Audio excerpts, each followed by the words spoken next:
Live? Hold up, wait a second. Is it Tuesday evening already, ladies and gentlemen? All right, this is going to be a good one. We got a lot to talk about today. A lot to talk about today. So without further ado, what's up, guys? It's Mike, a guy who loves Star Wars. We got a new Star Wars game coming out on November 7th.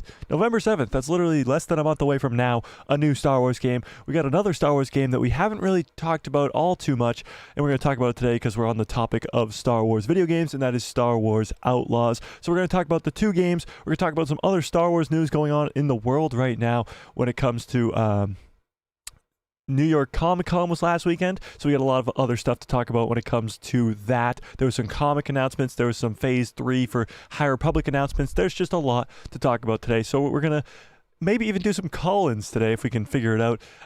Members, of course, if you are a member, if you hit that join button in the description below or the join button next to subscribe, you've become a member and you are a very valued person in the community, so you get the ability to do call-ins, and we might do that for the first time today. So how are we doing today, chat? How's everybody doing tonight? I did hear that we might have a birthday in the chat today. Oh yeah, Austin Snow, one of many casual viewers, as always usually here on the streams. Austin, are you in the chat right now? I know you were in here earlier. Let's give a nice happy birthday in the chat to Austin Snow. Big birthday for Austin today on October 17th, I believe, is his actual birthday. What's up, Ghost Rider? What's up, Ghost Rider? Billy Smith, how we doing? You interested in Mortal Kombat? I've never really played the Mortal Kombat games. I mean, I probably have here or there, but no, not really. No, not really. Not really. All right, let's dive right into this news, okay? Let's talk about this Minecraft game. So it's a Minecraft Star Wars game, ladies and gentlemen. So let's pull it up. This is from Star Wars themselves. This is literally coming from Star Wars themselves. We're going to read this article, and then we're going to go over the trailer for it because it looks freaking sick. At first, I saw Minecraft Star Wars game, and probably a lot like you guys are saying right now, how good could it be? Kind of sounds pretty dumb. But just okay, okay. Give me a 1 into the chat, by the way, if you guys have seen this, like the trailer for this. Have you seen the trailer for this Minecraft Star Wars game? Give me a 1 into the chat if you have. Let me read this article. Let me pull it up real quick while you guys do that.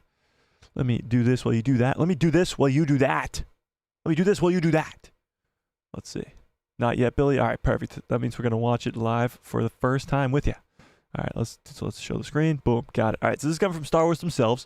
This is Star Wars official website. So, Minecraft Star Wars Path of the Jedi DLC is coming November 7th. So this was announced at Minecraft Live. This was, I think, over the weekend, on Saturday, I believe, October 15th, whatever that was, 2 days ago, something like that. So, grab your lightsaber for a new Minecraft Star Wars adventure. So guys, just, okay, bear with me. It's time to explore a blocktastic galaxy. What's actually funny about this, and we'll see it in the trailer in a second, is the planets in this Minecraft game are blocks, which is hilarious.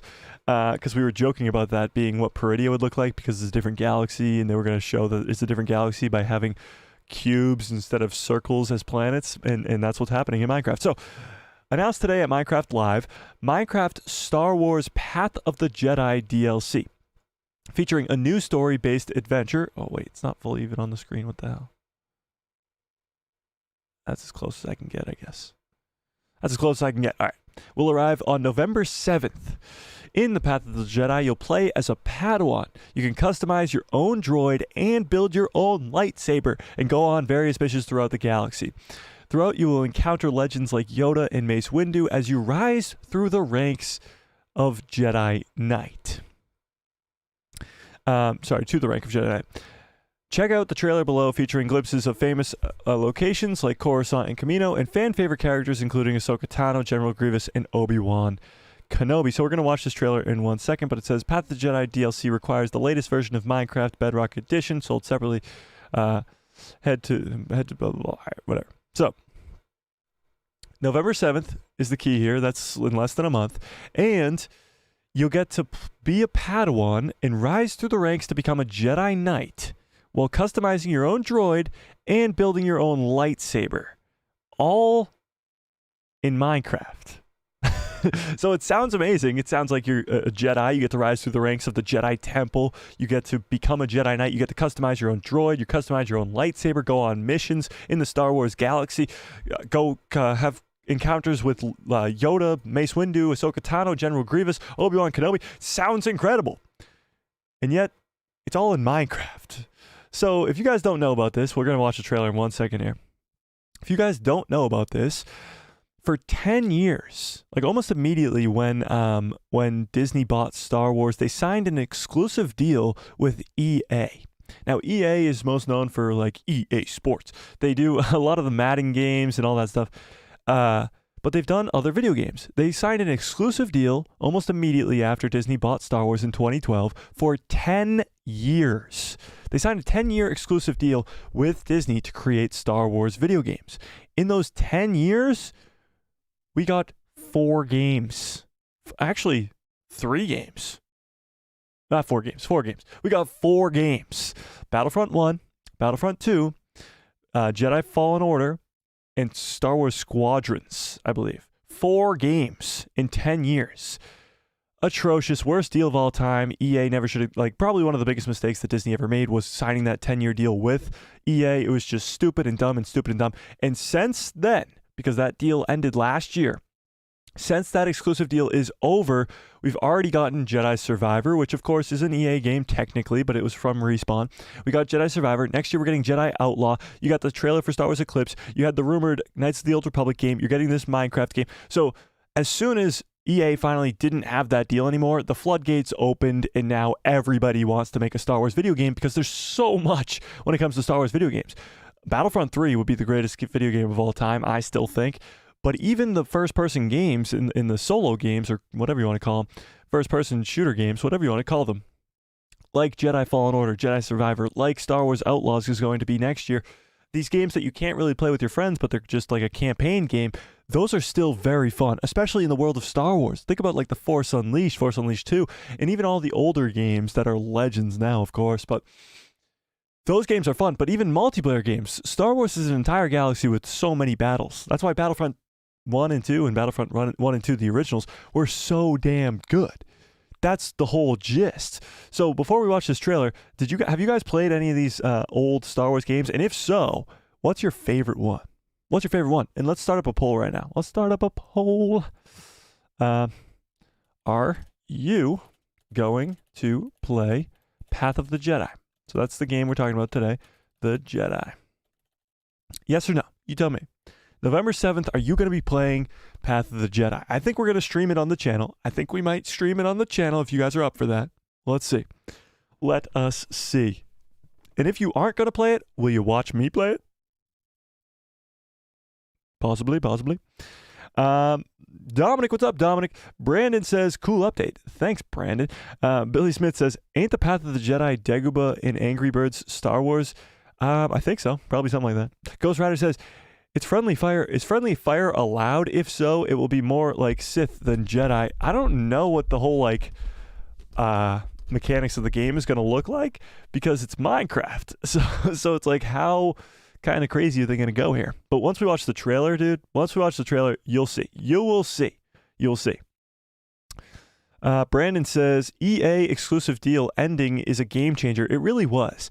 It's a huge game changer because literally since it ended, we have Survivor, this Minecraft game, Star Wars Outlaws, Star Wars Eclipse, and KOTOR, which might be canceled by now, but that's 5 games right away announced for Star Wars when they could only make 4 in 10 years. So we're going to get a lot more Star Wars games. I think at least one major Star Wars game a year. This year was Star Wars Jedi Survivor. Next year will be Star Wars Outlaw, and then probably the year after will be the third of this Jedi game, following by Star Wars Eclipse, and then we'll just keep going from there.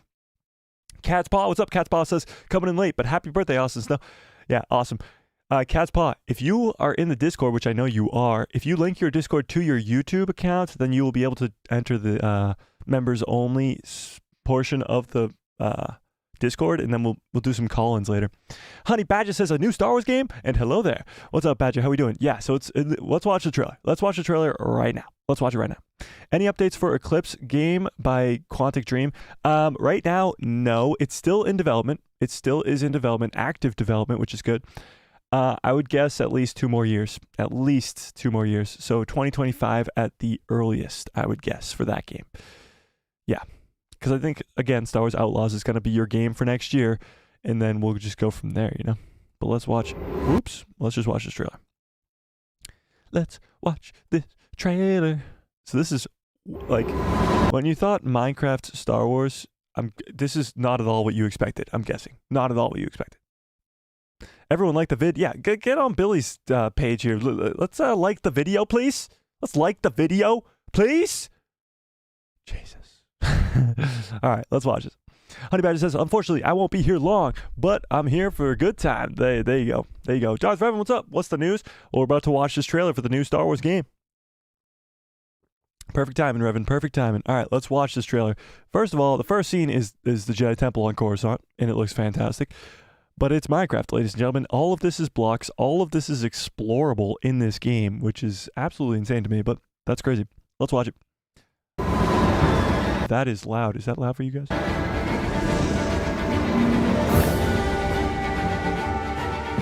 You got the Jedi Council. You got Mace Windu. Let's scroll back here real quick. So I'm guessing this is going to be your character. You get to customize what it looks like here. You're going to get to customize what it looks like. And you're in front of the Jedi Council. You got Kit Fisto, I think, over there. You got Mace Windu, Yoda, Obi-Wan, Plo Koon, Ki-Adi-Mundi. Like, this is the Jedi Council, and you'll get to be inside of there. Now, again, somebody asked if Friendly Fire was on. I don't know if you can go around and just chop off Yoda's head or what's going on here, but we'll see. Because you get to customize your own lightsaber, meaning you're going to get to swing your own lightsaber. Got Mace. The planet is a block. So we joked about this. When Peridia was coming around, and we were like, how are they going to differentiate Peridia being a different galaxy? And somebody joked about it, the planets being cubes instead of circles, and it was funny. Little did we know Minecraft was going to do this thing. Now, this is a little interesting because we don't really know all too much about this game except for what we just read earlier. But are we going to be able to, like, fly through space in this game? Like, what's going on here? Is this like a thing that we get to do? Is it like open world? Like, I really don't know. It's got me excited though. It's got me excited. This is Ilum actually. This planet is all ice. It's Ilum. It's it's in Jedi Fallen Order. It's in the Clone Wars. It actually eventually turns into Starkiller Base, Ilum. It's where the Jedi go to get their kyber crystals. So you're gonna get to go customize your own lightsaber and go to Ilum and actually get your own kyber crystal.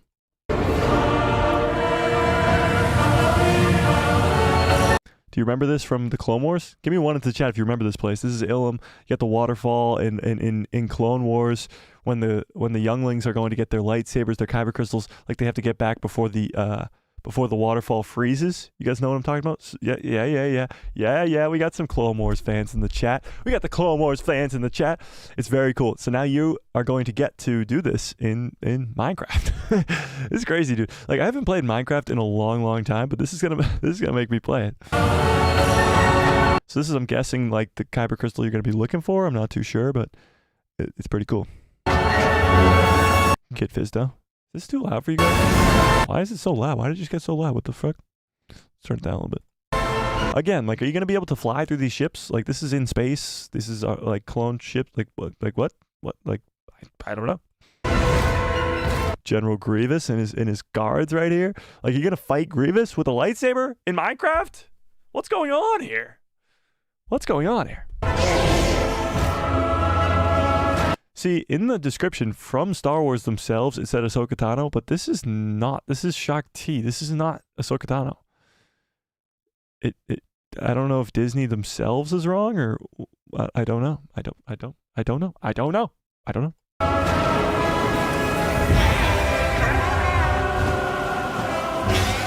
So it says you go on a bunch of missions. It says you go on missions, you know? But what's interesting is, one of the missions we just saw was to create your own lightsaber. Another mission apparently is to Coruscant. I mean, not Coruscant. Camino. Now, we don't know why we're going to Camino. But we're fighting droids on Kamino, B1 droids, which is hilarious. Look at them in Minecraft. That's freaking hilarious. And you're also just jumping around and using the Force. By the way, you can use the Force in Minecraft. Look at, like, what? Why did they go so hard in this Minecraft game? Like, what? I fully intended to go live today and not talk about this game at all until I watched this trailer and I was like, holy shit, what are they doing in Minecraft right now?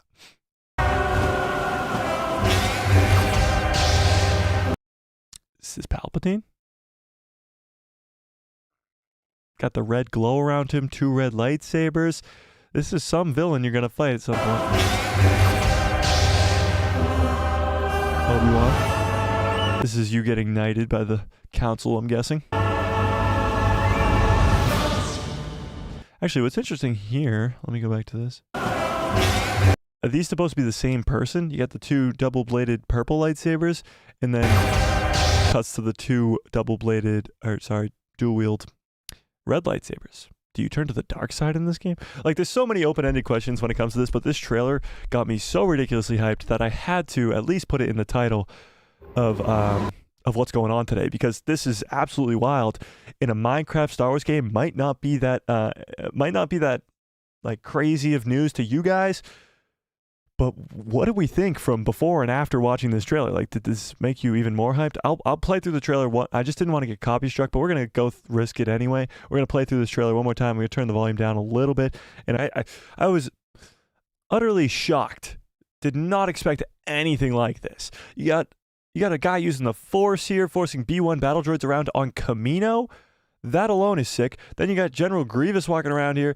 Like, are you going to fight him at some point? You're going to Ilum to get your own Kyber crystal. You're literally getting knighted by the Jedi Council at the end. You're going to Coruscant itself. Are you going to get to explore Coruscant fully? Like, what? Is this actually going to be this crazy? I don't know. What do you guys think? What do you guys think? Because I feel like I might be a little bit overhyping this. But I was absolutely shocked. I was shocked when I watched this. Absolutely shocked. The trailer goes hard. What's up, Mr. Sean? Yeah, I was baffled. I was baffled when I first watched this trailer. I was baffled. Absolutely baffled. Salty Texas Ranger says they're hinting at a flat Earth in this. Oh yeah. No, there's not. They're hinting at a cubed Earth. Yeah. Don't forget about Lego Star Wars: The Skywalker Saga is a new game not made by EA too. That's true. I didn't even think about that. I wish Lego Star Wars The Skywalker Saga was multiplayer. Imagine if we got to play that as a community. That would have been way better. Would have been way better. Way better. Did you play the previous Minecraft Star Wars? They did like this Minecraft worlds, like Star Wars worlds, just like different places in Star Wars in Minecraft. And I played that, but it wasn't like a story mode or anything like that. You know? Gives new meaning to the flat Earth theory. Well, yeah, now it's a cubed Earth theory. I think we should start up the new conspiracy theory, cubed Earth. Let's do it. Salty Texas Ranger says, I think they were at Ilum in the Clone Wars also. Yeah, that's the same planet. That's where the younglings go to get their Jedi Kyber crystals. Indeed. Ghost Rider says, maybe you help Shakti on one of the missions. Yeah, probably. I mean, she's definitely going to be in the Jedi Temple, and it's kind of like, how open world is it going to be? That's my question. Yeah. Dave Bradley, what's up, says, I'm not really complaining, but why did they go so hard on a Minecraft game? That's what I'm saying. Why could this not be a live action, or not live action, but like a actual game where it's realistic and not everything's cubes, where you get to be a Jedi and rise through the ranks at the Jedi Temple? Like, why is this not an actual game? Why is this just a DLC on Minecraft? That's what I want to know too, Dave Bradley. That's what I want to know too, Dave Bradley. I don't know. I'm still excited. I'm not a Minecraft fan, but this does look pretty damn cool. Honestly, same. I mean, I've played Minecraft, sure, plenty amounts of times throughout my career as a human being. Believe me. But recently I just haven't been in the mood to play Minecraft or do anything with Minecraft. But this actually got me hyped. Got me hyped. Mr. Sean 2000, what's up? Mr. Sean says, the trailer goes hard. I watched it live at Minecraft Live. That's cool. Yeah, incredible. Cat's Paw says, Looks like fighting a villain with 2 red lightsabers. That's what I was thinking too. The 2 red lightsaber person kind of threw me off. Because it just reminds me of Palpatine when he goes to take down Savage Opress in Maul in the Clone Wars. When he's got the 2 sabers. Whew. That'd be crazy if like in the game you fought Palpatine, you found out Palpatine was the Sith Lord, and then you died because nobody can find that out. It's growing on me. What's up, Raheem's World? It kind of looks like Lego. Well, yeah, that's what Minecraft is. It's just blocks. It's like Lego, you know? Yeah, no. I would manage my expectations, though. It's probably going to be like SpongeBob DLC quest map. I don't know what that is. But yeah, no, I fully expect it to not be like an insane open world, like just do whatever you want type of thing. But I do expect it to be pretty damn fun. And I think it could be a cool story of you getting to rise up through the ranks of being a Jedi at the Jedi Temple and be in Minecraft. Like fight Grievous, fight this dual-wielding red lightsaber kind of thing. Yeah. Yeah. I'm gonna be the Jedi who stops Order 66. I'm gonna be the Jedi who kills all the younglings. Just kidding. It was a joke, guys. Calm down. Salty Texas Ranger says, I mean, the original Star Wars Clone Wars shorts on Cartoon Network? I don't know what you're referring to. I don't know what you're referring to. Why not join Order 66? Yeah, we might be the ones to help out with Order 66. Billy Smith says, 10 people watching and only 7 likes. What the fuck? What the? Are you kidding me? Thanks, Billy. All right, let's dive into the other Star Wars game, Star Wars Outlaws, okay? Now, are you guys going to play Star Wars Outlaws? Let me pull up the trailer for that. Yeah, this one. So this has 2.5 million views. This was, of course, 4 months ago, though. This was shown, I believe, at some Gamescom or something. I forget where, honestly. But are you guys going to play Star Wars Outlaws? Let's talk about the next big Star Wars game on the way. Are you guys going to play Star Wars Outlaws? Give me a 1 into the chat if you're playing Star Wars Outlaws. Lightwood, what's up? Lightwood says, hey, y'all. Order 66 going down here? Sounds fun. Yeah, no, it's going to be going down in Minecraft. Who's going to be a youngling in the Order 66 game? Not me. Definitely not me.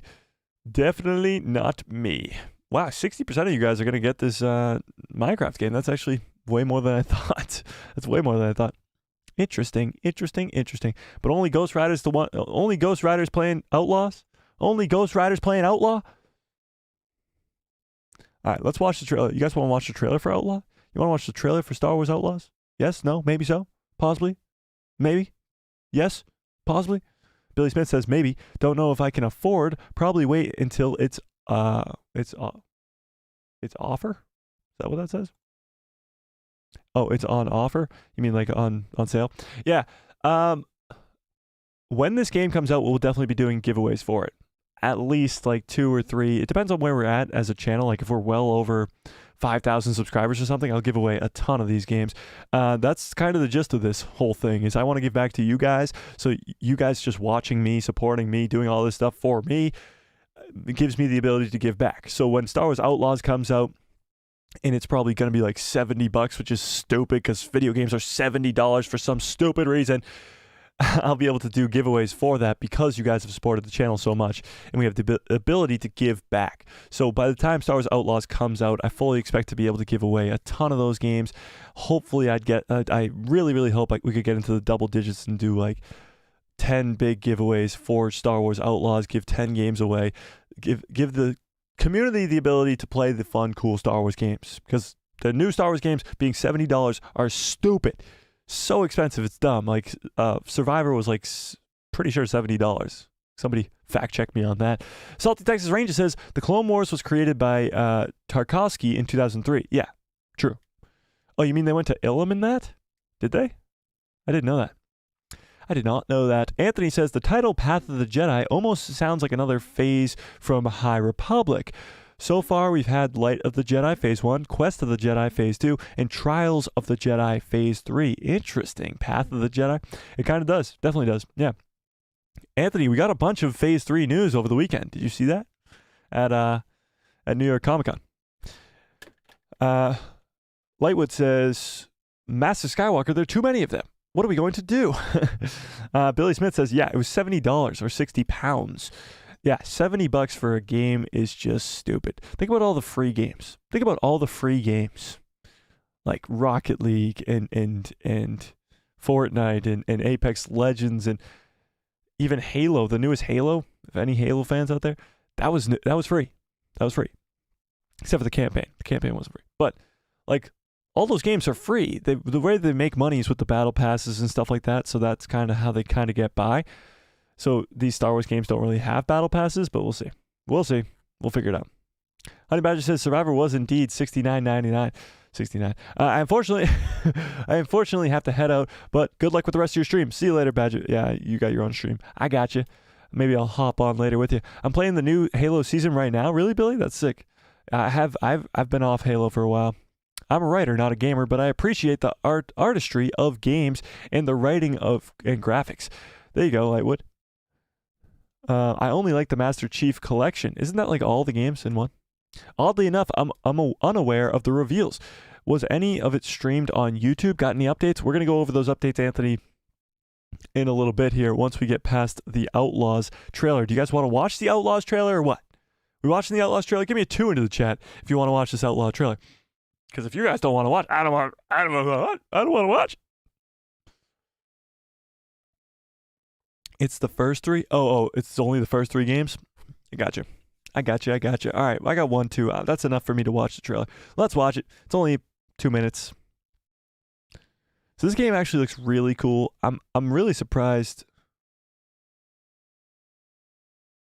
What the hell? Why is YouTube being stupid? Fixed it. Okay. I'm really surprised that people aren't more excited for this game. Honestly, I feel like the hype for this game was not really there. So we'll see. Let's watch it. Dangerous times. These are dangerous times? At least that's what I hear. The Empire? Oh, let me give you a little TLDR on what this is. By the way, sick space fight scene there.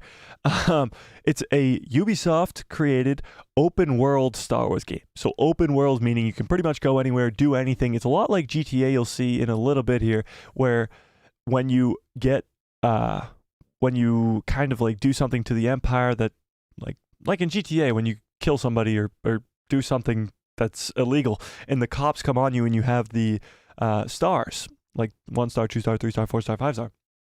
That's in this game. When you do something to the Empire that they don't like, you become wanted and you have to go into hiding kind of. So that's going to be really cool. But again, it's open world, so you can fly to any planet you want. You can go anywhere you want. It's like Jedi Survivor was kind of open world, but this is way more open world than Jedi Survivor. They're everywhere. Hang on, can we take a second to see this? After the Star Wars Eclipse trailer, like being so damn good, and this goes this hard, this opening scene goes this hard. That's what I hear. The Empire? They're everywhere. I mean, that's sick. But the world here Han frozen in carbonite? Jabba the Hutt? belongs to the syndicates. The Pike Syndicates? So it's gonna be an underworld game, you know? A lot of cantinas, a lot of underworlds. If I want to survive, I have to play their game.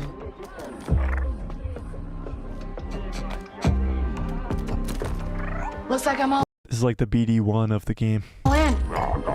Oh yeah, fantastic graphics. She's in here somewhere. On second thought, I'm out.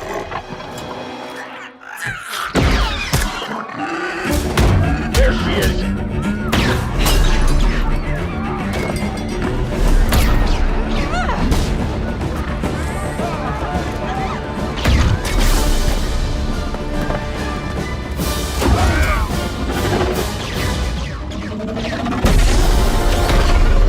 I've been held back my whole life. Very now, open world. I just need a chance to finally be free. Wherever that takes me. I'm here to offer you a way out, okay? Get off my ship, Jalen. A very Lando-esque character, but you see this, what the hell's the name of this droid? The Super Commandos, or the Commando droid, not Super Commando, but Commando droid. He's kind of going to be like the sidekick eventually, so I'm guessing you like kill this guy or something, I don't know, but it will be the sidekick eventually.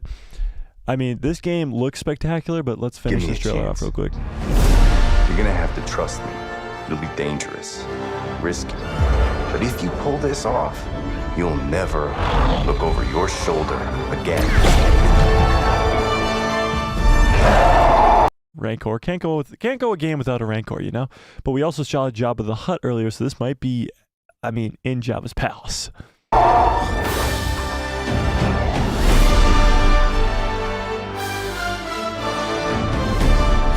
The underworld I believe this is the same planet from Last Jedi, Canto Bight, I believe. I'm not too sure. shows no mercy. Pikes. But it's a big galaxy out there, and I'm gonna risk it all.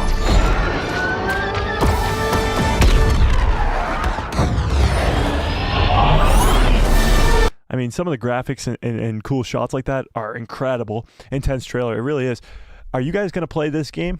I mean, I asked it before, but after watching that, are you guys going to play this game? Especially if I do a bunch of giveaways. So what I'm kind of getting from this trailer, and we'll break it down a little bit here, is the guy who comes to her, this Lando Calrissian-esque character right here, with the cape and everything, literally like Lando. It seems like he's going to hire her to do a job. Like a big job, probably stealing from the Pikes or something crazy like that, or even Jabba the Hutt, to get a bunch of money, to like really do one big heist. And he'll probably even lend her his droid here. And we might actually get to see, like, it'll be open world, and there'll probably be a campaign, and then you could probably just wander around, you know, do your own thing. But some of the, like, we'll watch some gameplay, but obviously this is Canto Bight, I believe, the casino planet from The Last Jedi. And this is the bad guy, it looks like, or one of the bad guys from the underworld.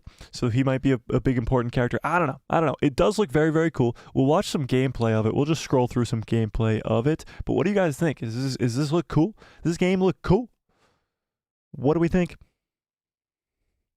Lightwood says, I write fan fictions, so gaming and fanfics sort of go hand in hand because of most readers of fanfics also happen to be gamers for some reason. Yeah, I mean, a lot of gamers are fanfiction readers / writers and vice versa. Yeah.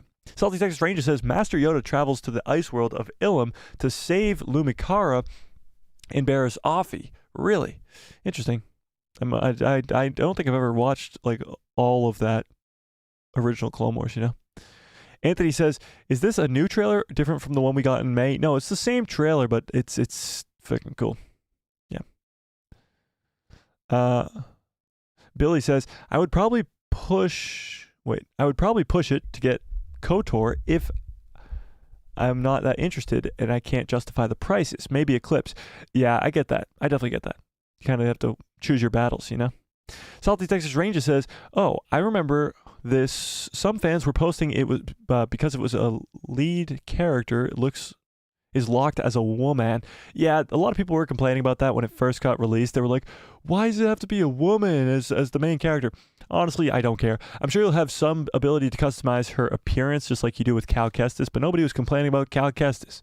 So it's just a little, like, people want to customize their own character, and I get that, but they didn't complain about Cal Kestis. So I'm sure you'll be able to customize this girl. I think her name was Kay.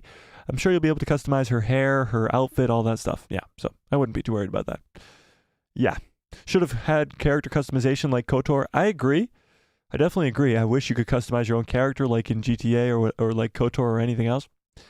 But I think we'll get there eventually with these Star Wars games. I think, honestly, the reason they do this sometimes with Cal Kestis and this girl Kay is because they might be bringing those characters into canon, like live action canon later down the line. So they need a set character appearance. So you can change like the hair and the beard of Cal Kestis, but I think Cal Kestis will come into live action someday soon.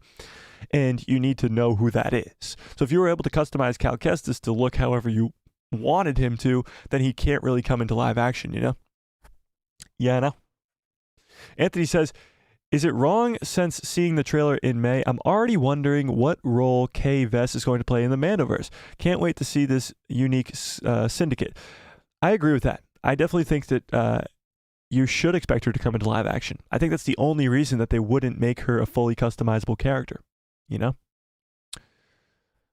Maybe it's like a Mafia game. It does kind of feel like that. You got all the different syndicates. You got Jabba the Hutt with the Hutts on Tatooine and on Nar Shaddaa. Maybe we'll even get to Nar Shaddaa. But then you got the Pikes and all this other stuff. You could even get some Crimson Dawn. That would be incredible. That would be incredible. If you got some Crimson Dawn in there with Kiara, and maybe even Maul's dead by now. Maul's dead by now. The PC is very realistic looking. The MC. What's the MC? I don't know. But yes, I agree. Wasn't Canto Bight also the home planet of Bane? Like Sith Lord Bane or Cad Bane?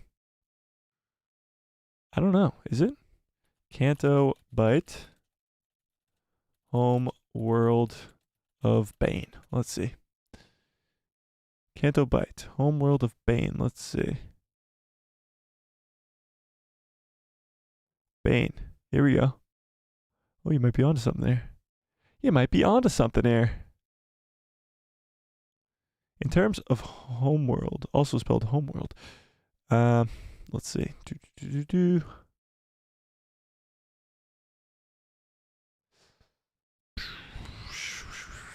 This doesn't help at all. This is the definition of homeworld. I don't know. I don't see anything. I don't see anything. I don't see anything. Logan says, we'll see if I get a computer that will handle it. What kind of ship is that? I don't really know what kind of... Oh, the ship that she has? I don't know. I don't know at all. But do you not have an Xbox or a PC? I mean, not an Xbox or a PlayStation, Logan? Because it'll be on Xbox and PlayStation.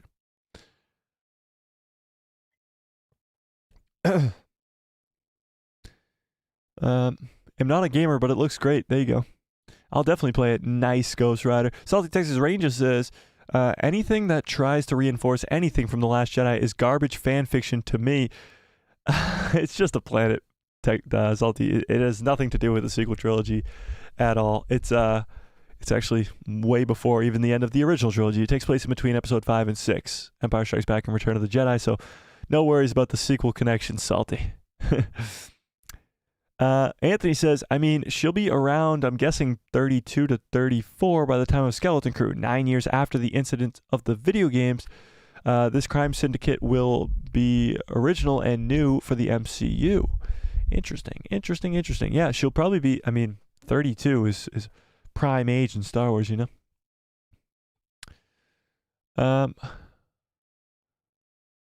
Salty Texas Ranger says, the original Star Wars is on Disney Plus under Vintage in the Star Wars channel. I might have to watch that. Because that's like the 2D one with the from 2003. Might have to watch it.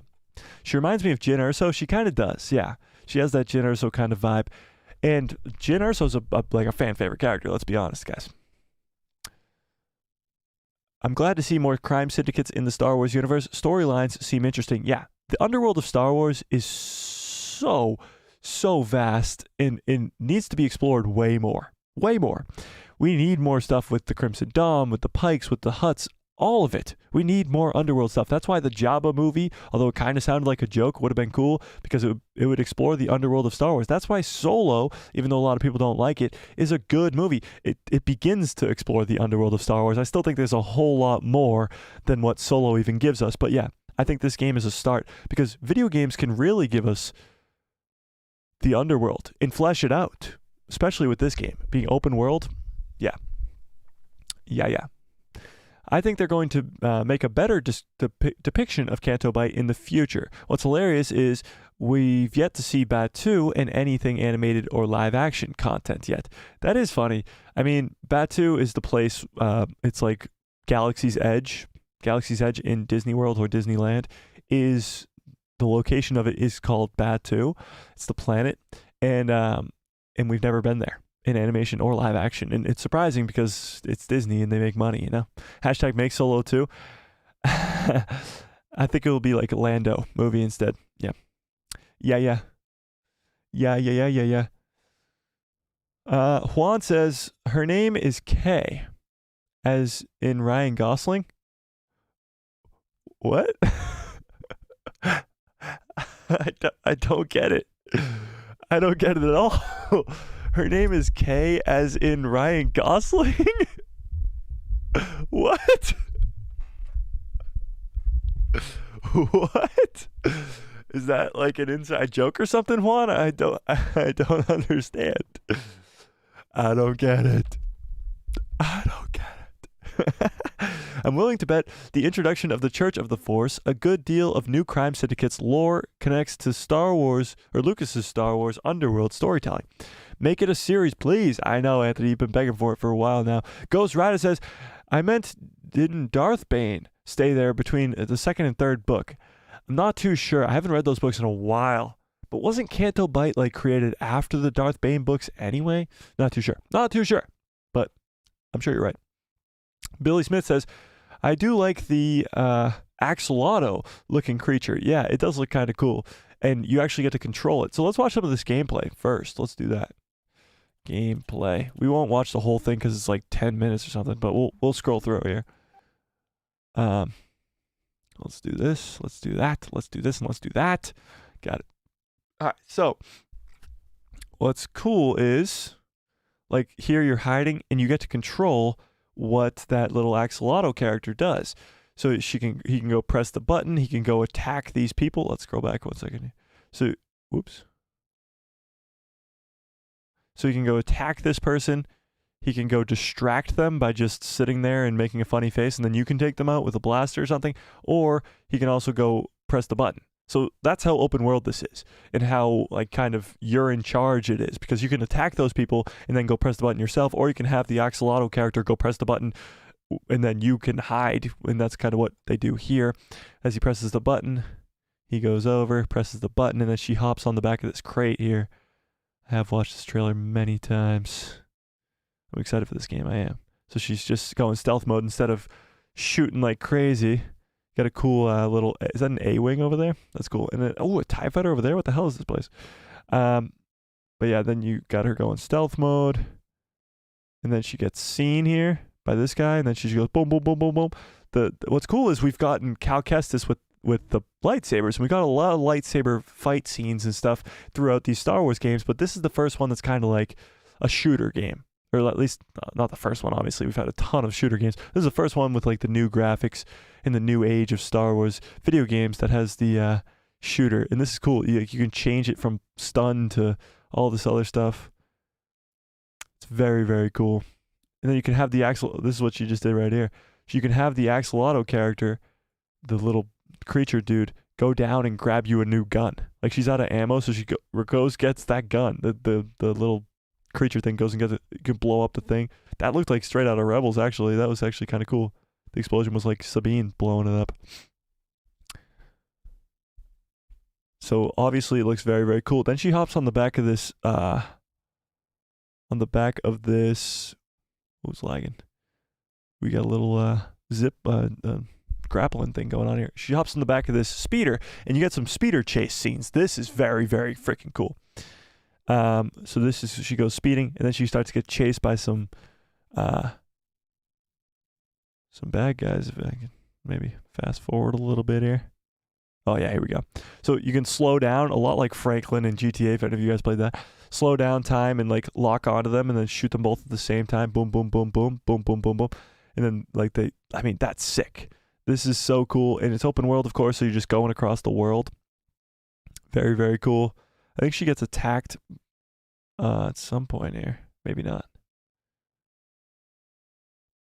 Not too sure. You get something flying over the head there, but she gets back to the town. She's roaming around. But this is when it gets interesting. So you go into the back with an Imperial officer, and this girl right here. This is the Imperial officer, and it doesn't go too well. But honestly, you get to kind of control on what happens here. Well, you have a conversation. You get to pick what you say. It's very, very, very customizable. So you got this Imperial lady here. So she asks something like, where is it? Come on. Oh, here we go. So the Imperial lady, so here you go. You get to either bribe the Imperial or do not bribe the Imperial. And if you bribe her, then you're kind of on the Empire's good side. And if you don't bribe her, then you're on the bad side. And wait, what the hell?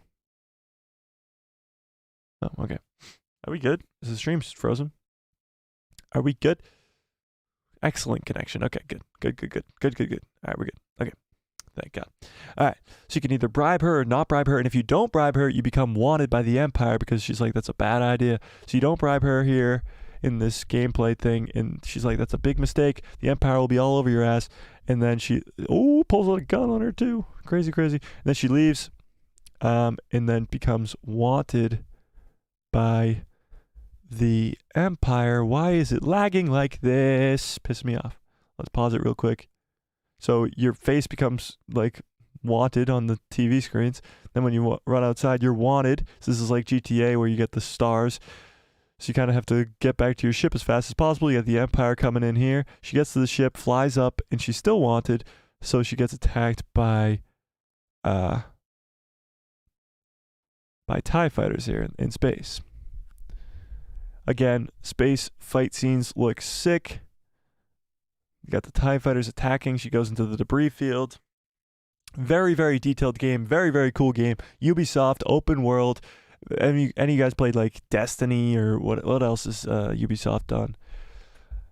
Like they're really good at the open world concept. And I mean, the graphics on this look incredible. Absolutely incredible. Space fight scenes look amazing. It just looks like a really good game. That's it. So then she like puts the coordinates in while she's fighting, jumps into hyperspace. That looks amazing. Travel through hyperspace till you get to the new planet you're going to.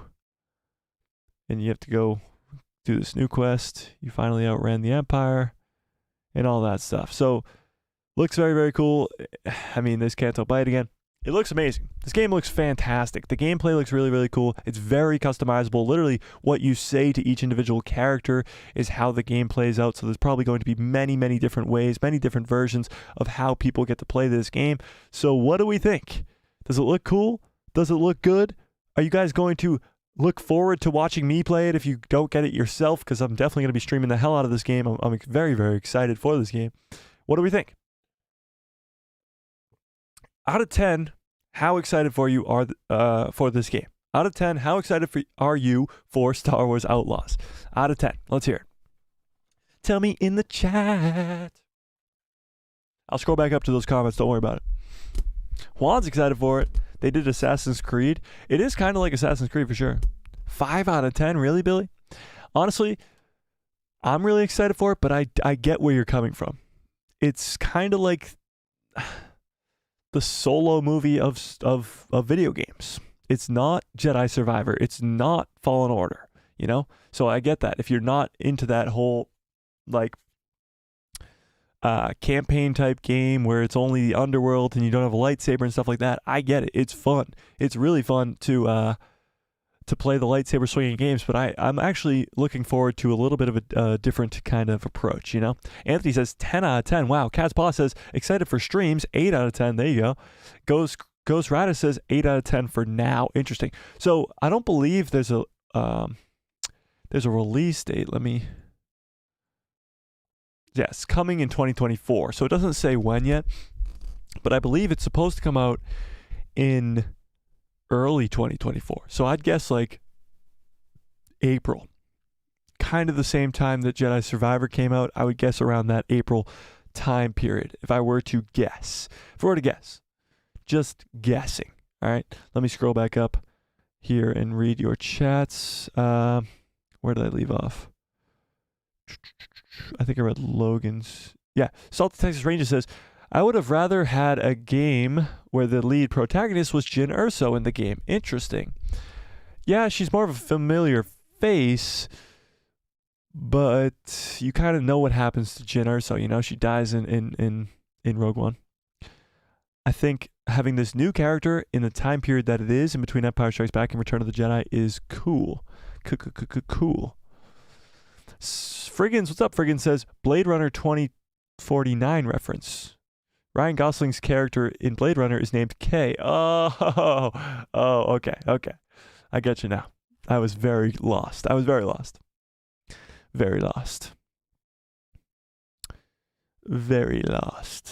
Anthony says, I think those 52 scripts that are sitting in a drawer somewhere, yet elements of the series are being mined into Star Wars content. At least, if it ever comes out, it will connect to whatever came before. You're talking about the Star Wars Underworld show still, Anthony? Yeah.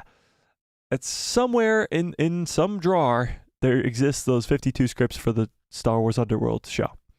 And I think a lot of that has been adapted into Mando, of course. A lot of that's probably being adapted into this Star Wars Outlaw game, I'm sure, but we'll see. Yeah. Do you think it will reach Switch? Oh, wait, don't think this will reach Switch. Oh, like the Nintendo Switch? I doubt it. Is like Jedi Survivor and Jedi Fallen Order on the Switch? I don't even know. I have a Switch, but I just don't use it. You know? She looks like Pelimoto from the back. Where's her Jawa boyfriend? Oh, Pelimoto's Jawa boyfriend. Yeah, she kind of does look like Pelimoto, actually. Pelimoto's got the big afro hair, though. So, not really, actually, now that I think about it. Did you play Guardians of the Galaxy game? Reminds me of this. I did not play the Guardians of the Galaxy game. I did hear good things about it, though. Yeah. It's a trap, yeah. Cat's Paw says, so much potential that should have been seen compared to what has been coming out lately. I don't know what you're referring to, but yes. It reminds me of a Mass Effect game. I think it is also from Mass Effect. I think like the first... Maybe it said Massive, actually. Now that I think about it. Mass Effect, Massive, same difference, though. Whatever.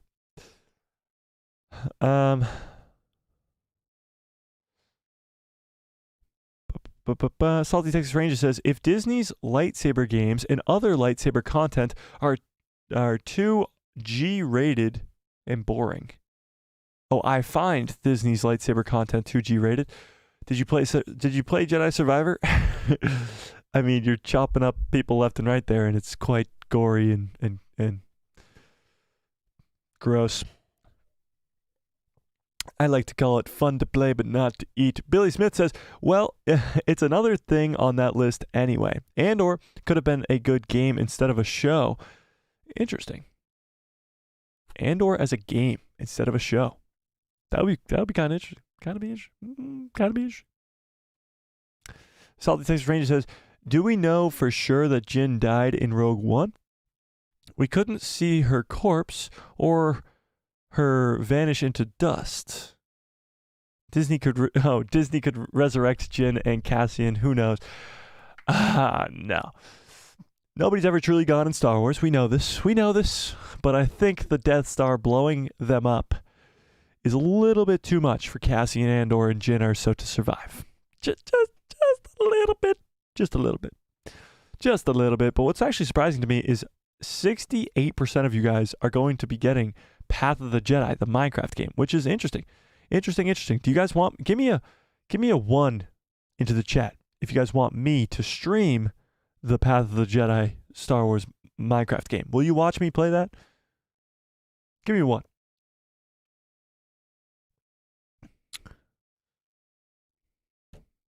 Well, it's always be worse for Qui-Gon Jinn. True. He's the only one who's been stabbed in the stomach and didn't survive. Very true. Oh, wow. You guys will watch me play the Minecraft game? Sick! That's all I needed to hear. I'll be playing that on November 7th for sure. 100% definitely playing that. We'll see. I'm excited. I'm excited for sure, but we do have other news to get into. So let's get into this other Star Wars news. Let's do it. So over the weekend, there was New York Comic Con. Did anybody in the chat here go to New York Comic Con? Just out of curiosity, we only have 10 people, and the percent chance of one of you guys going to New York Comic Con is extremely low, I think. But did you? By the way, the original X-Wing for the original Star Wars, A New Hope, like the model of the X-Wing, the small one that they used for filming, just sold for $3 million at auction. That's crazy. And guys, I bought it. I was the one who bought it. I was the one who bought it. I was the one who bought it. It was me. So, yeah, no, you guys didn't go to Comic-Con. I didn't expect you guys to, you know. Yeah, no. All right, let's get over this news then. Let's talk about the Comic-Con. What happened there? What did we get? Oh, what the hell? Where'd it go? No. Oh, here we go. So, this is coming from Star Wars again themselves on StarWars.com. This is the 13. This is Marchion Row, I believe. New York City Comic Con 2023, 13 highlights from Lucasfilm Publishing panel. So there was no like panel for Star Wars media. It was more just like publishing panel, like comics and books and stuff. I know, guys, this is more of a nerdy stream. We got video games and we got comics and we got books. I get it. That's why there's not a lot of people here. I understand. But for you sweaties, this is what it's all about, okay? So some fan favorite characters, including Master and Apprentice Qui-Gon Jinn and Obi-Wan Kenobi, are about to embark on new adventures in Star Wars publishing. That's the cool thing about novels and comics and stuff like this, is you can go back and explore these stories with characters like Qui-Gon, Obi-Wan, Mace Windu, and others. At New York City Comic Con 2023, Lucasfilm's publishing panel today assembled authors Megan. All right, I'm not going to read the authors. I apologize. I'm sure you're very great people, but there's a whole list of like 20 of you, so I'm going to stop reading them. They gave fans a glimpse of never before seen cover art of upcoming titles and other news from books and comics. Among the announcements was the new Marvel adaptation that will explore Grand Admiral Thrawn's alliance with Darth Vader. This is in a comic. And a first look at a new lightsaber hilt that will give fans the chance to wield the blade of Stellan Gios. Is it Stellan Gios? Gios? I don't know. I don't really know. Check out all the highlights below. Do you guys know who Stellan is? Only the High Republic fans in the chat. I got any High Republic fans in the chat? Anthony, I know you're one. Any High Republic fans in the chat?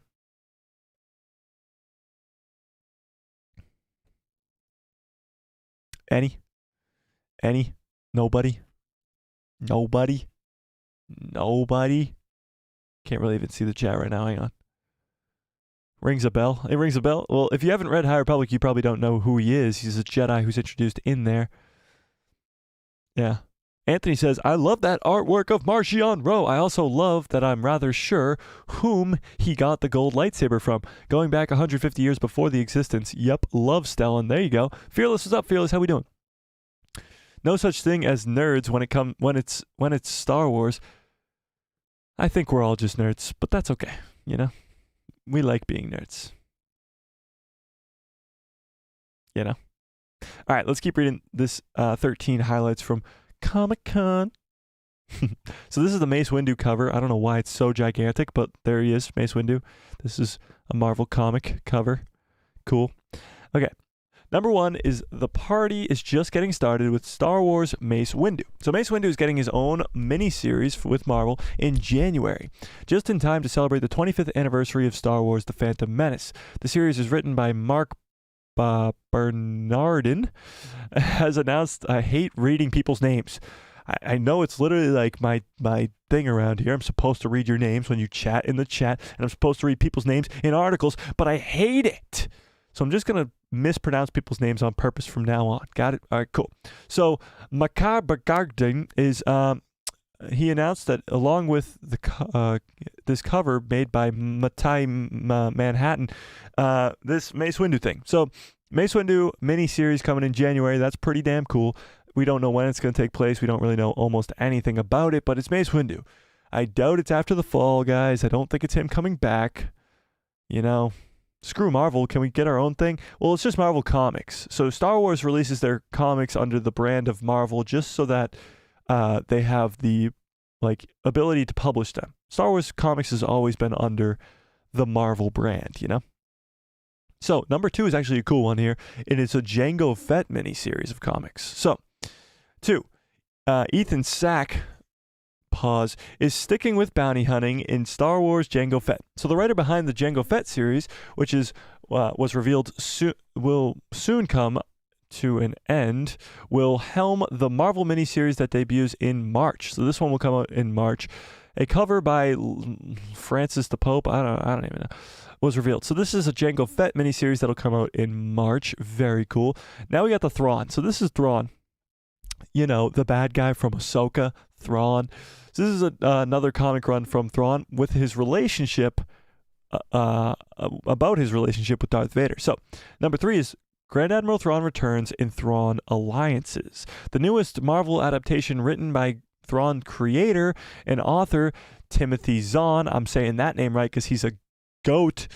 And Jodie Hauser debuted in January with a stunning cover. So this will also come out in January as well, along with the Mace Windu one. That's cool. Then you got an Obi-Wan and a Qui-Gon hyperspace stories. Now I don't know what these are, but let's read. 4 is make the jump into hyperspace stories with a new Dark Horse original graphic novels. The new line of original graphic novels kicks off with new tales featuring the beloved Jedi duo Qui-Gon, written by George Mann and illustrated by Andrea Mutti, and Obi-Wan, written by Cecilia, I don't know, with the art of Lucas Morgano. I don't even try, guys. Were announced with the covers here. So was there a release date in that? No, there was no release date for these, I don't think, at least if I didn't miss it. But we're getting a short stories, I think, hyperspace, graphic novels of Qui-Gon and Obi-Wan, which is kind of cool. Then we get some of the High Republic stuff. So this is Marchion Ro, the leader of the Nihil, or the Nile, from the High Republic. He's the main villain here. He didn't always have this lightsaber. I think this is a new, it was newly acquired by him. This is another member of the Nile wielding some sort of sword here. This is, I believe, fuck, I know his name. What's his name? Shit, what's his name? Somebody help me out in the chat. I know his name. Actually, don't help me out. I got this. What the fuck's his name? I got this, guys. Don't worry. I got this. Hang on. He has a little dog that breathes fire. What the fuck's his name? All right, somebody has got to help me out. I don't remember his name, honestly. It's killing me right now, but I don't remember his name. But he's right there. So maybe we'll say it down here, honestly. But this, with the start of Phase 3 of Star Wars High Republic, the trials of the Jedi are just beginning. The cover of Shadow of Starlight, issue 4, and the High Republic number 3, both by Phil Noto, were revealed. The first written by Charles Soule. Charles Soule wrote the first of the High Republic books. He's also wrote a bunch of other Star Wars stuff, but he's a very good author. Featuring Marchion Ro holding a lightsaber. There you go.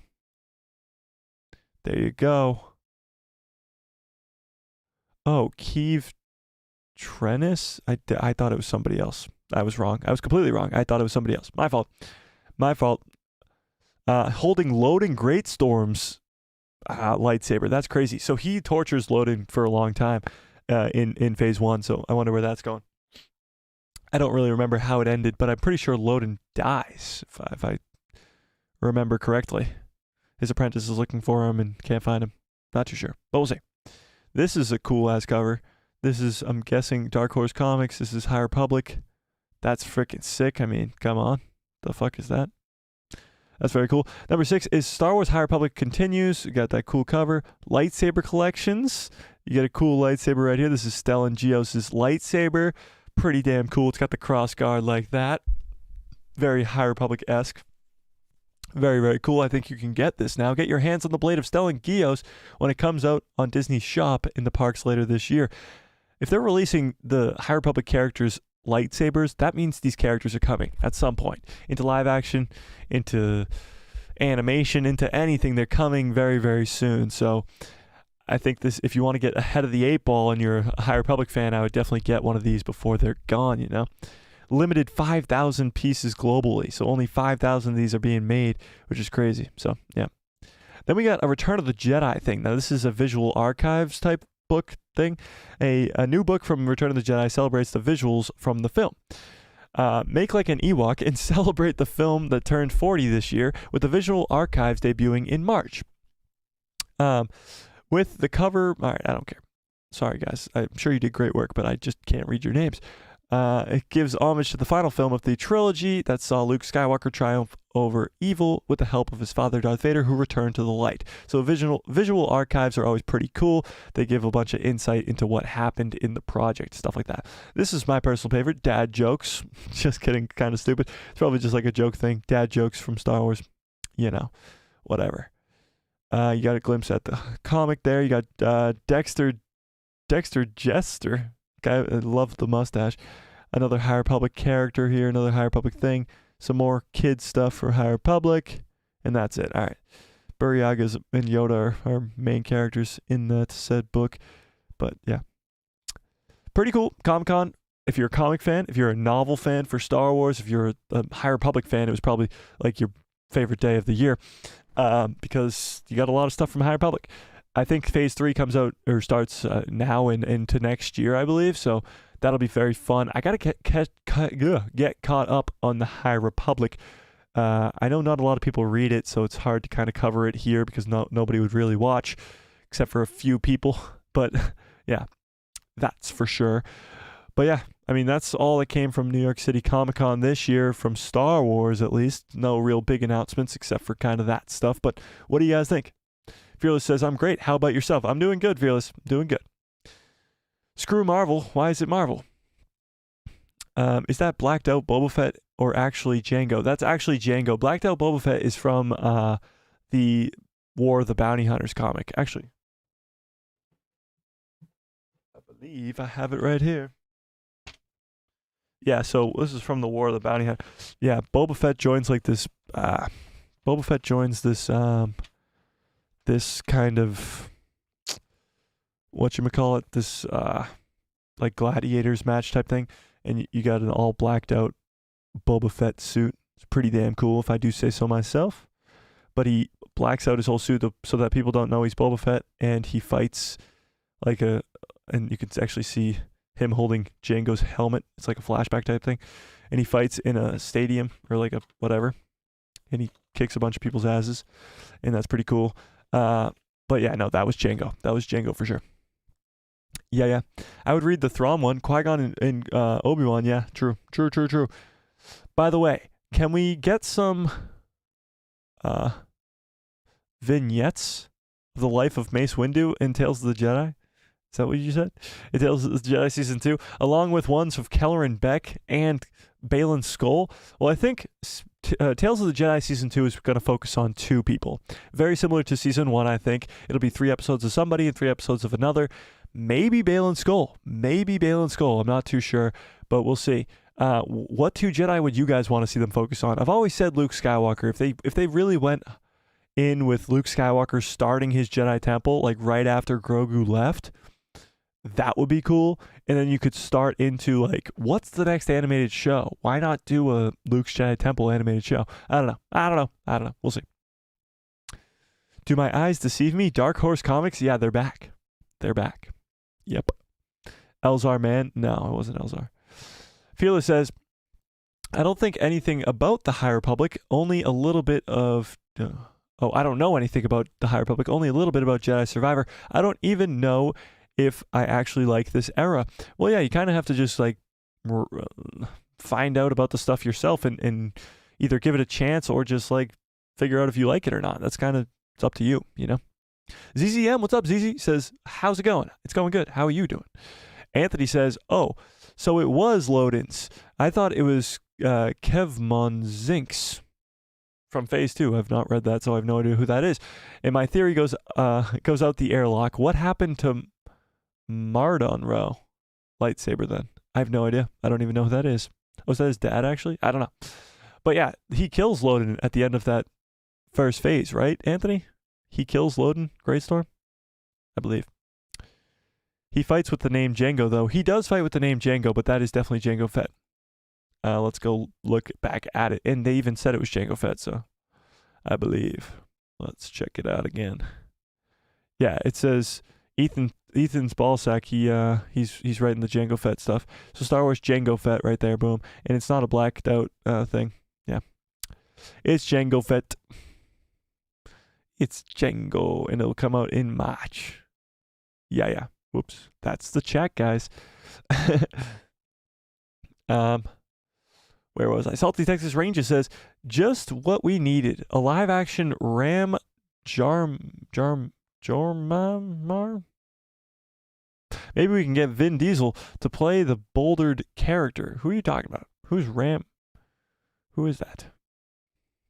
Ram Jarmar?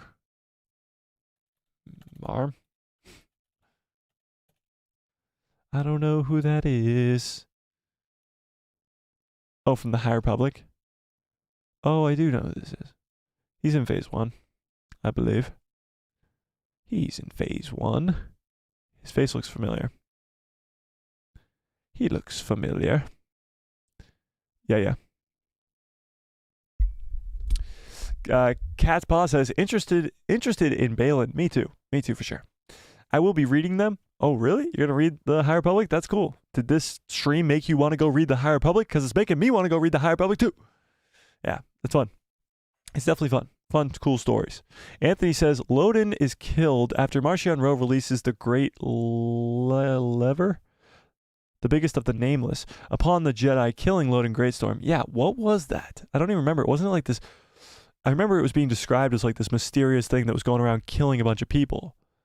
Is that explained in Phase 2? Like this big thing, that secret weapon type thing? It's called the Great Lever? The Great Lever? And that's what kills Loden Greatstorm? That's crazy. Crazy. Swagger like us. What's up, Swagger? Says, Tales of the Jedi needs a spin-off. Tales of the Sith, etc. Yeah, I've heard Tales of the Sith, Tales of the Bounty Hunter. People want that stuff. And it would be cool. It would definitely be cool. But I think for now, at least, they're going to stick with Tales of the Jedi. I mean, maybe after Acolyte, you could go into some more Sith stuff, because Acolyte's going to be the first sort of Sith-centered story, you know? Yeah, no? I think the High Republic is a good story from start to finish. At least Phase 1 was. And I'm sure Phase 2 was too. And I'm sure Phase 3 will be great too. But the problem that they have is not a lot of people are reading it. Not a lot of people are into it because it's not connected to anything else. Now, I think maybe it's like they're setting the foundation for when they go into live action in the High Republic and do these characters in animation or in live action or all that stuff, where people who've read the novels are going to be like, oh, we know who that is. Kind of like what's going on with the Ahsoka show right now, where you see Thrawn and you're like, oh, we know what's going on there. And you can make connections from the original Legends material to what's going on now.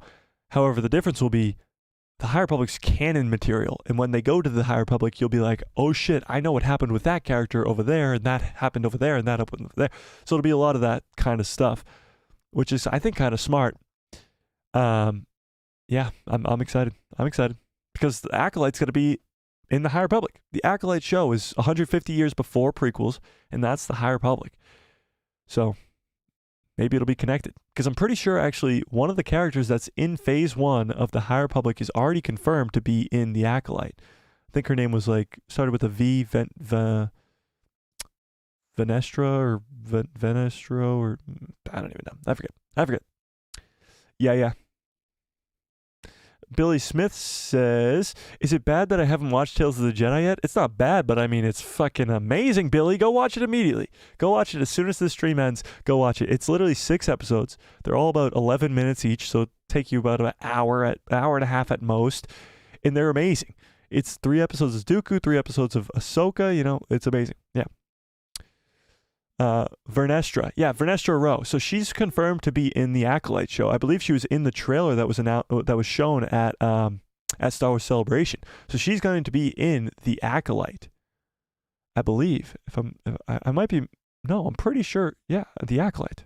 Pretty sure. Yeah, which would be crazy. So Acolyte's going to kind of introduce characters that people will know if they read the High Republic. So it's kind of all becoming connected, you know? Avar Kriss. Avar Kriss is a main, I got the Light of the Jedi right behind me. She's on the cover. Avar Kriss is right there, the blonde-haired girl. She's one of the main Jedi at the time, like one of the leading Jedi at the time during the High Republic, and she's very powerful with the Force. But no, she's not confirmed to be in Acolyte. No. Not yet, at least. Not yet, at least. The Nameless come from a unique hidden planet like Tanalorr. Has a Maelstrom surrounding it. There's a manifestation. It seems like the Anti-Force. What the fuck are you talking about, Anthony? That sounds sick, but I don't know what you're talking about. The Acolyte does not seem interesting to me. Whoa. May watch what people say about it first. Interesting, Catspaw. Acolyte seems to be the most hyped project for most people next year. What project are you guys most excited for next year? You got Acolyte, Skeleton Crew, Tales of the Jedi Season 2, Bad Batch Season 3, Andor Season 2. You got 5 projects next year. I feel like the Acolyte is the top of that list for most people. I think for me, it's probably Acolyte. It's probably Acolyte, yeah. Acolyte is going to be a Sith-centered show. A Sith-centered show, which by itself kind of gets you really excited. It's going to be before the prequels, which also gets you very excited. And if you've seen the leaked trailer, Catspaw, have you seen the leaked trailer? It looks incredible. It looks incredible. Absolutely fantastic. Incredible. Catspaw, were you able to link your Discord with your YouTube?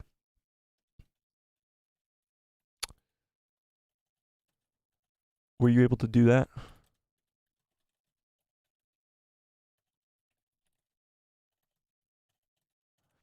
Hang on 1 second. All right, I just sent something to the members only portion of the Discord. We're gonna see if maybe we could do some call-ins today. First ever time doing some call-ins, if we can figure out how it works. So if you're a member and you've linked your YouTube channel to the Discord, I think only Logan and your pal Joe have so far. No, having a problem linking Discord. So I think if you go into Discord, you go into settings, user settings, and then you go to, shit, I forget where it is. Oh, connections. So go to user settings and then connections. And then it should just be right there. Should just be right there. And it should be YouTube and it should be easy connect and boom, boom, boom. You know? Boom, boom, boom. Should be quite easy. Yeah. All right. So if you guys want to become a member, of course, there's always the option to hit that join button next to the, or should be in the description or next to the subscribe button. And it will help big time. It supports the channel, but you also get the ability to do call-ins, be a part of the members only part of the Discord, and you also get giveaways. Giveaways are our way to give back to the members, to the people who support the channel at a very high level. And you guys, of course, are those people. So, yeah. Do you guys want to do some call-ins? Is Logan still in the chat?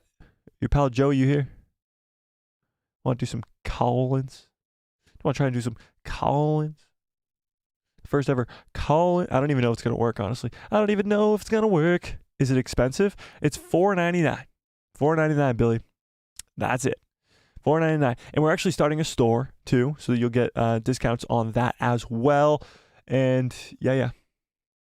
Other fun stuff like that. So giveaways, discounts in the store, Discord. We're probably going to start, once we get enough members, we'll do members-only streams as well. That'll be like behind-the-scenes type stuff. That'll be fun as well. We'll get to that as well. $4.99 to change your life forever. Oh, yeah, by the way, too, I'm working on a big video about should the sequels be retconned. That'll come out tomorrow. That will come out tomorrow.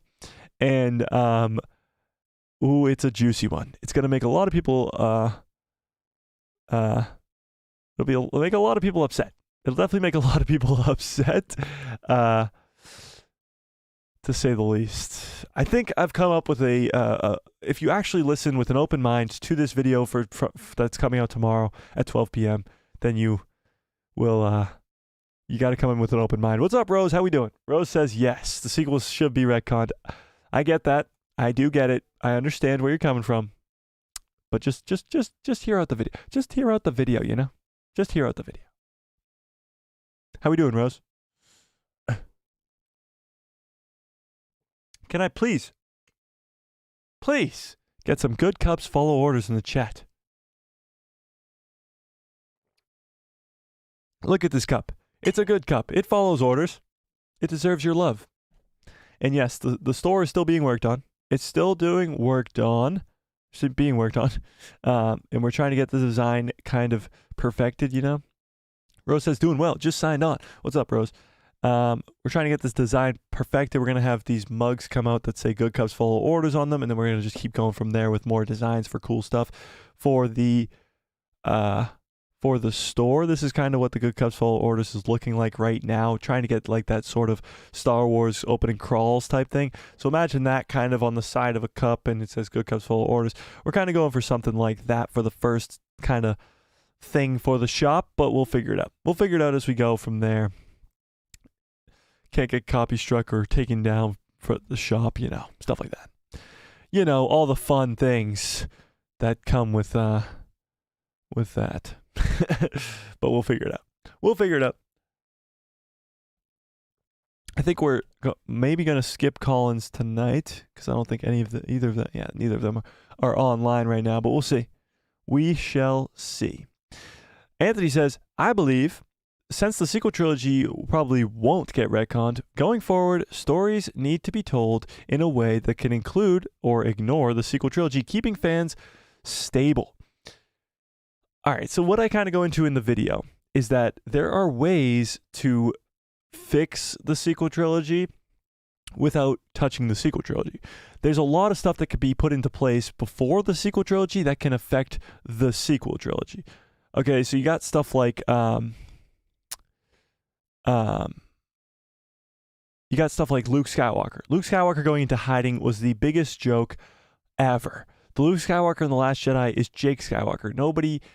I shouldn't say nobody. A lot of fans do not like it at all. So fixing that, how would you go about that? How would you even start? Because the explanation that we have is that he saw that his nephew had one bad dream. One bad dream. And he tries to kill him. And that's why he goes into hiding. Well, you can explain it in a way different way by explaining that he had to go into hiding. There was something bigger going on, where maybe if the Empire got his blood, they could clone him and have an army of Force sensitives that could destroy the entire galaxy, and that's why he has to go into hiding. And it would already be being set up since season 1 of The Mandalorian with Grogu. Grogu's been having his blood extracted by the Empire this entire time. That's the whole story. That's the whole arc of the 3 seasons of The Mandalorian, where Grogu's getting his blood stolen from the Empire to create Force-sensitive clones. Now imagine they get their hands on Luke Skywalker's blood. Like that could be a whole thing. That's one of the points I make in it. Ben Solo's Fault of the Dark Side's another one we go into in the video. And Palpatine. Somehow Palpatine Returned needs to be way better explained than just somehow Palpatine returned. And I think if they can do that, if they can turn Palpatine into the evil genius that he has been from the prequels and the originals, it's possible that they could elevate the sequel trilogy for a lot of fans. Not for everybody. Everybody's still going to have their own kind of difficulties when it comes to the sequels, and I don't think a lot of them will ever come around, but there are some open-minded people who want to see it be more evolved. Think about it this way. I put this into perspective in the video as well. The prequel trilogy is a fantastic trilogy, but it's extremely elevated by the 7 seasons of the Clone Wars, right? You get to learn that Anakin has an apprentice named Ahsoka.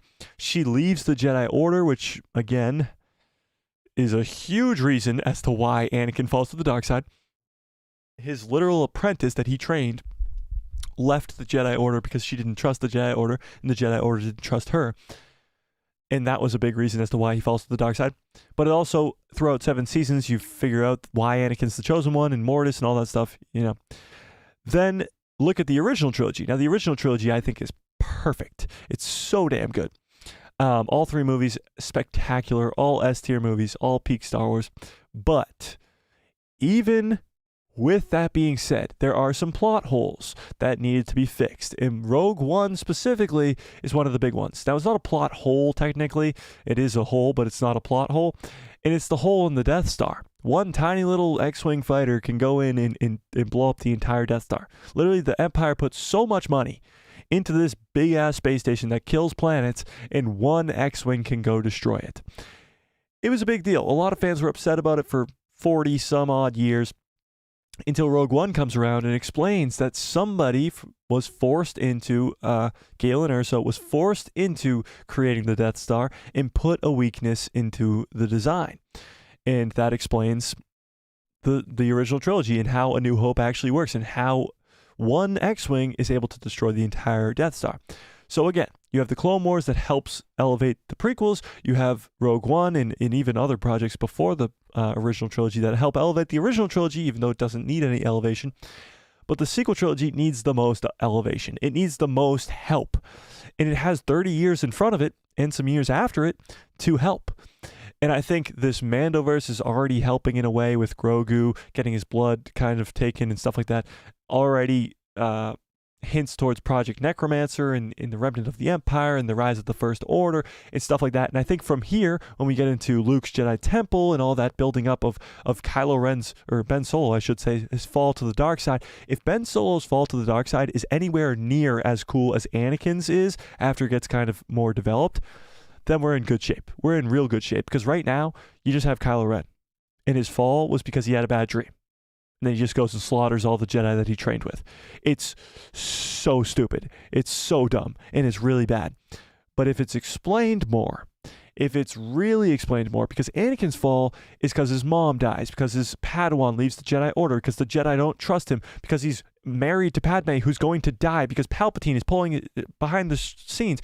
All this stuff. His real master, Qui-Gon, dies in the first episode, and Obi-Wan is pushed into being his master, but he's more of a friend than a mentor. And that's a problem. All that, millions of different things tie into Anakin's fall to the dark side, becoming Darth Vader, executing Order 66. Kylo Ren, Ben Solo, does a very similar thing, executes Order 66. He kills all the Jedi at Luke's Jedi Temple. All of them. He trained and grew up with these people. There has to be an explanation as to how he falls to the dark side, and I think it could be done very, very well. I think it can be done very, very well.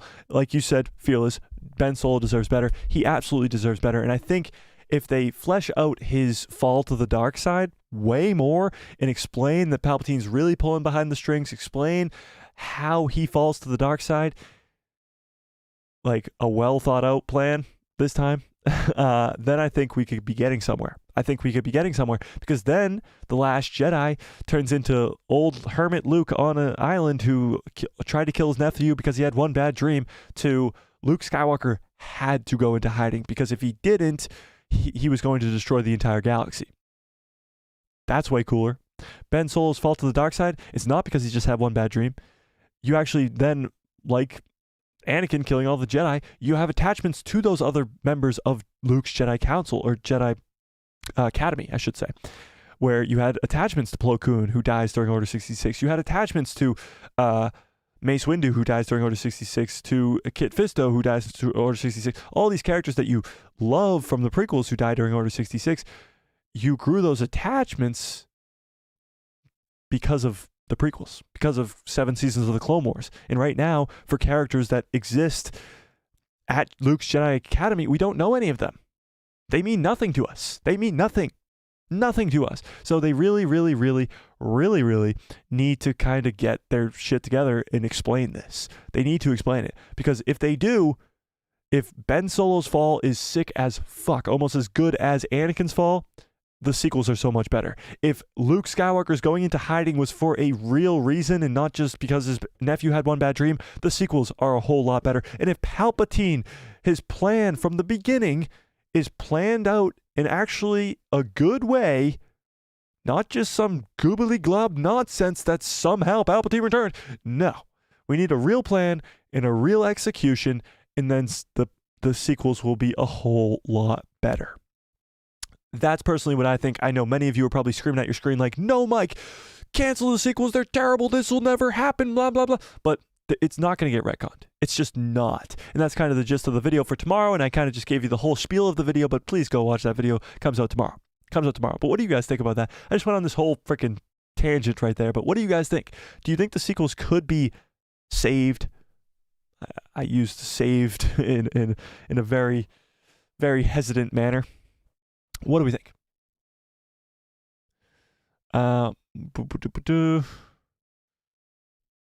Billy Smith says, I haven't heard anything back from the sequels since Rise of Skywalker. Do you mean bad?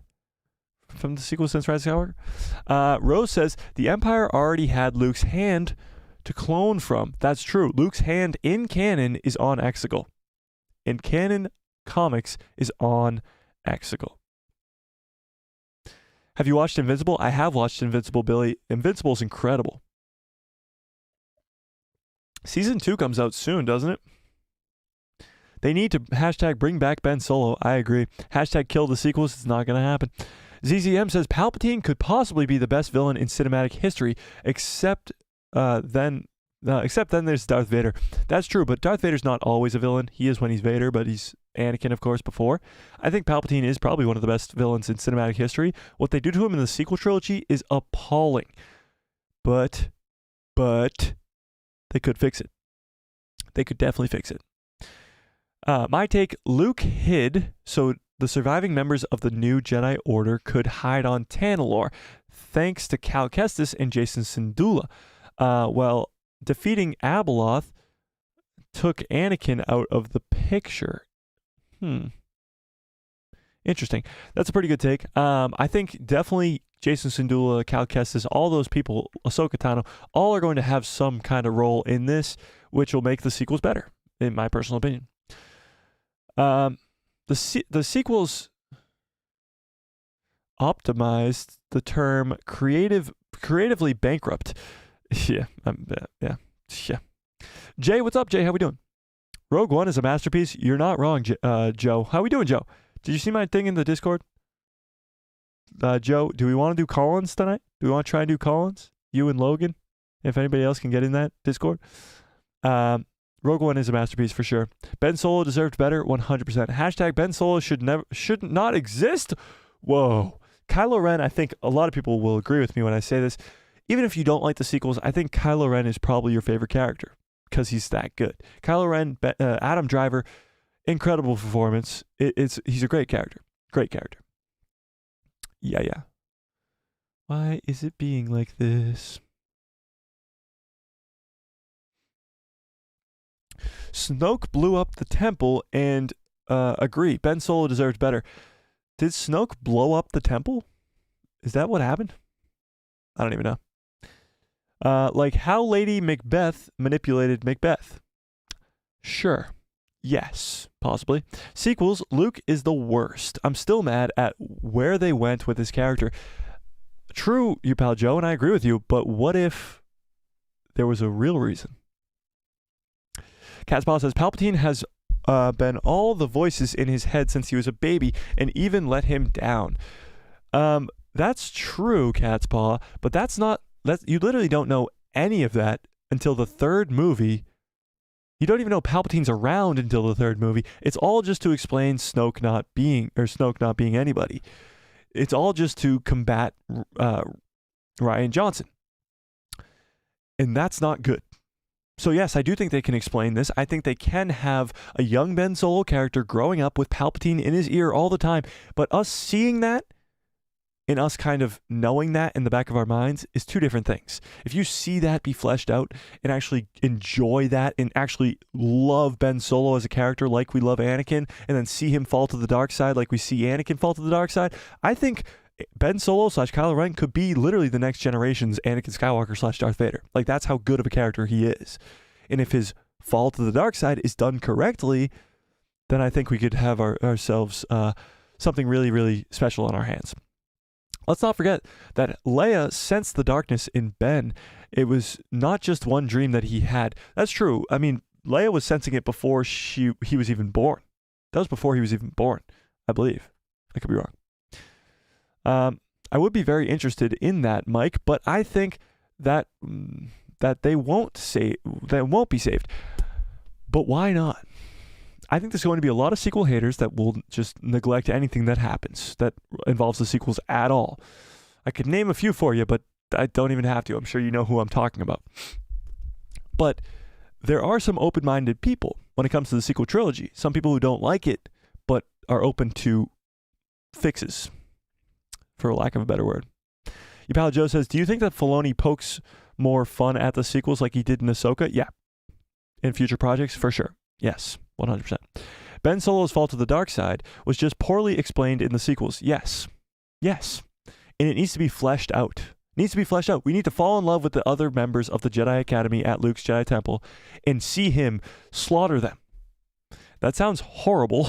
I probably should have phrased it better than that, but you know what I'm talking about. We need the characters that we know and love from the prequels to now be the characters that we know and love from the Mandoverse or Luke's Jedi Academy, whatever you want to call this phase of Star Wars, pre-sequels. And we need to fall in love with them. And then we need to see them die to really feel Ben's fall, you know? Rose says, I agree that the prequels definitely are enhanced by the Clone Wars and Star Wars Rebels. So it's conceivable that any additional material could enhance or improve the sequel trilogy. There you go, Rose. Now we're talking logic. Because a lot of people, when it comes to the sequel trilogy, they talk with their heart, and I get it. A lot of people really don't like what they did with Luke. A lot of people really don't like what they did with Palpatine. I understand. And I am right there with you. But you gotta think logically about this one. The problem is, Mike, who's going to write all this stuff? Plus, who wants to write the fix that crap?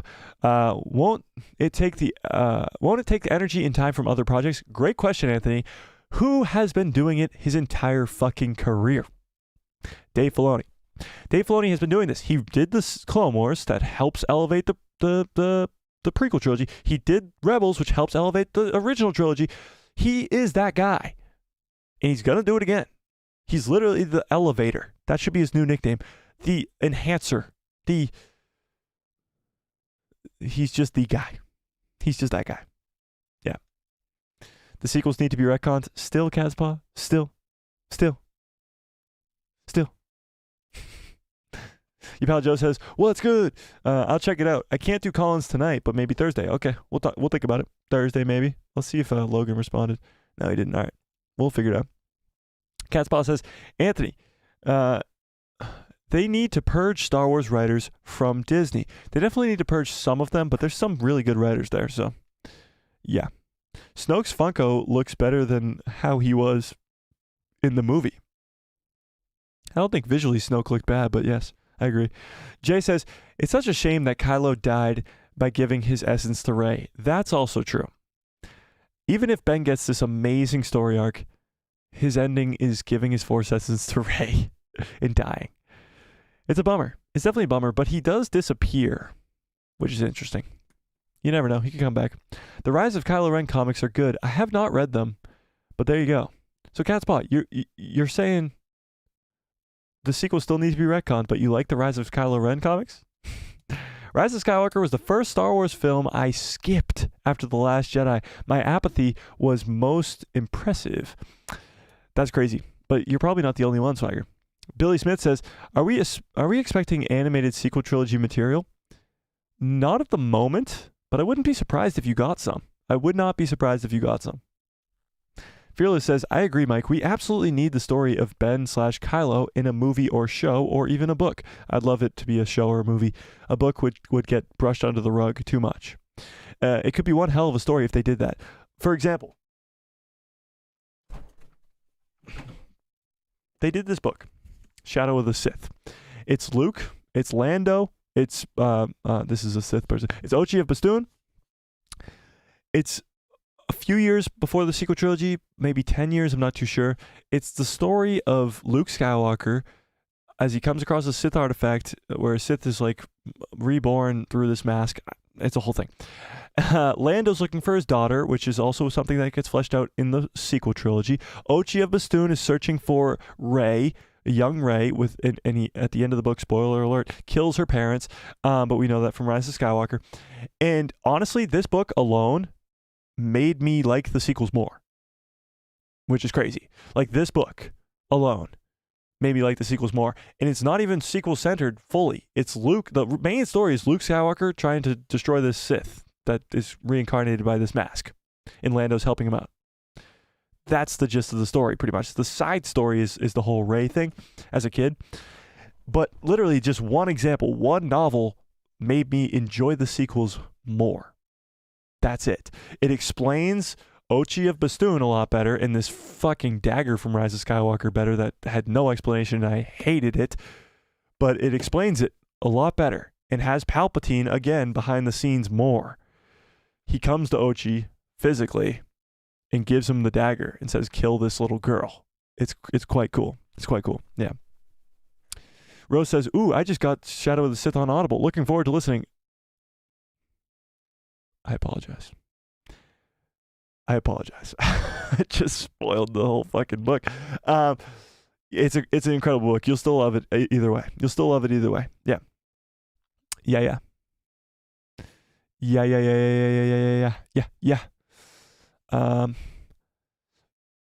Jay says, I don't like what they did with Han in the sequels.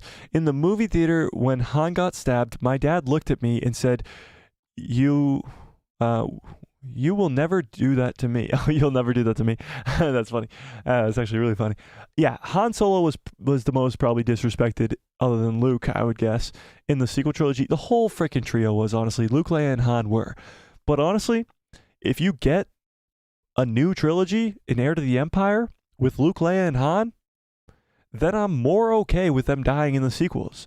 I just didn't get the Heir to the Empire that we wanted. We wanted to see Luke, Leia, and Han badass again, kicking ass, fighting the new threat, but that's not what happened in the sequel trilogy. They all die. Each movie is one of them dying. They don't really fight back. So I want to see them being badass and fighting against the main threat again, and I think we could get that. Yeah. Epal Joe says, Sam Witwer has an amazing take on sequels Luke. I have heard his take. It's pretty good. It's definitely good. Because he's like, some people really needed to see that Luke Skywalker. And I get that, but that's not Luke Skywalker. Do that with a different character. You know? I agree. Jon Favreau and Dave Filoni have a set of rules for would-be collaborators who wish to join their projects. Maybe those rules need to be extended to include all creatives at Lucasfilm Ltd. Yeah, 100%. And I think with Dave Filoni's new job as the CFO or whatever he is now, he definitely will be able to kind of be in charge of more creatives. Yeah. Jay says, how did you like last night's Nerd Theory? Last night's Nerd Theory? I didn't watch it, but I did see there was a bunch of people on it. Shout out to Diamond Figs and Star Wars Sith. They got on that last night. Tony and Will. That's very cool. Shout out to them. I did not get the invite. I'm not mad. You're mad. Just kidding. I did not get the invite, but that's just because me in theory, he doesn't really even know who I am. So that's okay. That's okay. Actually, big news, guys. Me and Diamond Figs. So if you guys don't know who Diamond Figs is, go check him out. We're doing a collab stream on October 28th or 9th. October 29th, I believe. October 29th. So watch out for that. On October 29th, we're doing a collab. He does a thing on his streams where he does tier lists. Let's just go check it out. Let's go check out his channel. I think he's actually live right now, but Diamond Figs. I think he's live right now. He is live right now. So, all right, here we go. This is Diamond Figs. He's got 23,000 subscribers. Crazy. Big subscribers base over here for Diamond Figs. Right now he's live doing a Star Wars tier list of Lego Star Wars. But I think we're doing trailers for Star Wars. So if we go to playlists here, he does tier lists. Shit. Okay. So he does, go away. Oh, stupid thing.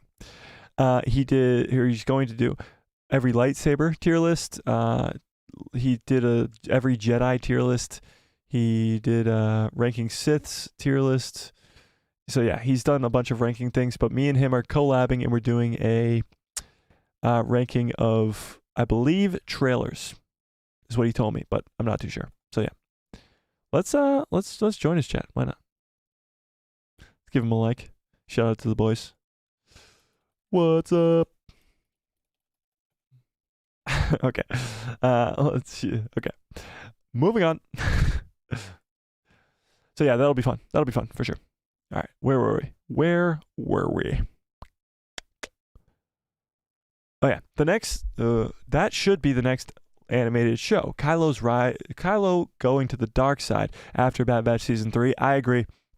I definitely think they should do that because first of all, you can get new actors to voice Luke, Leia, and Han, which will be fantastic. You don't have to recast them. You don't have to deepfake them. You can just do animation. And the fans will watch it. They will watch it for sure. So yeah, I agree. I so want Sam Witwer to portray former Jedi, now Force user detective Jax Pavilion from the EU. He looks just like the character. Really? Jax Pavilion. Jax Pavilion. Oops. Jax Pavilion. Oh yeah, he does look like this character. What the hell? Did they base this character off of him? No, they couldn't have. They could not have. That's funny though. Does look like him. Where was I? Swagger says the worst part of the sequel was waiting years to just be disappointed. That's true too. A lot of people were speculating about what's going on, who's Snoke, all that stuff. All the speculation was thrown out the window when they killed off Snoke. They brought back Palpatine. A whole lot of shit happened. But yeah, I agree with you. The worst was just waiting to be disappointed. Yeah. Sam, Joe says, Witwer needs to be in live action no matter what. Did we ever figure out what his vocal credits were for in Ahsoka? I think it was just, honestly, him doing stuff in the background, like his background characters and his background voices. He does it a lot, but yeah, it was not, sadly, it was nothing bigger. We'd love to see more collaborative team at Lucasfilm. KK just needs to stay far, far away from future Star Wars projects. I agree with that, and hopefully she's gone. Hopefully she's gone very, very soon. Yeah. Mike, ironically, I find the aspects of Acolyte of the Beyond, Kinza, who wears the mask in the Dead Sith Lord, to be fascinating feature of the New Republic era. The Acolytes of the Beyond. Oh, yeah. So the Acolytes of the Beyond. So the girl who wears the mask is a member of the Acolytes of the Beyond, and she comes in contact with the Sith mask and puts it on and like embodies the ancient Sith. Yes. Very true. Billy says the actor for Leia has passed away. Now Harrison Ford may as well be retired, and same with Mark Hamill. That's true, but they're also way older as well. So they would either be deepfaked or they would be recasted. Yeah. Mike, no trio reunion was a crime. Disney botched the sequels. Yeah. The fact that Luke, Leia, and Han weren't on the same screen was ridiculous. Yeah. I really hated Rise of Skywalker. Hate that movie. I watched it one time in the theaters and will never watch it again. I can live with The Force Awakens and The Last Jedi, but that movie is an abomination. Sad but true. Wow. All right, let's start up a new poll. I'm interested. I'm very interested with what you guys think about this. Let's start up a new poll. So that poll ended with, wow, the math is not mathing, but 68% of you guys are going to play that game. That's cool.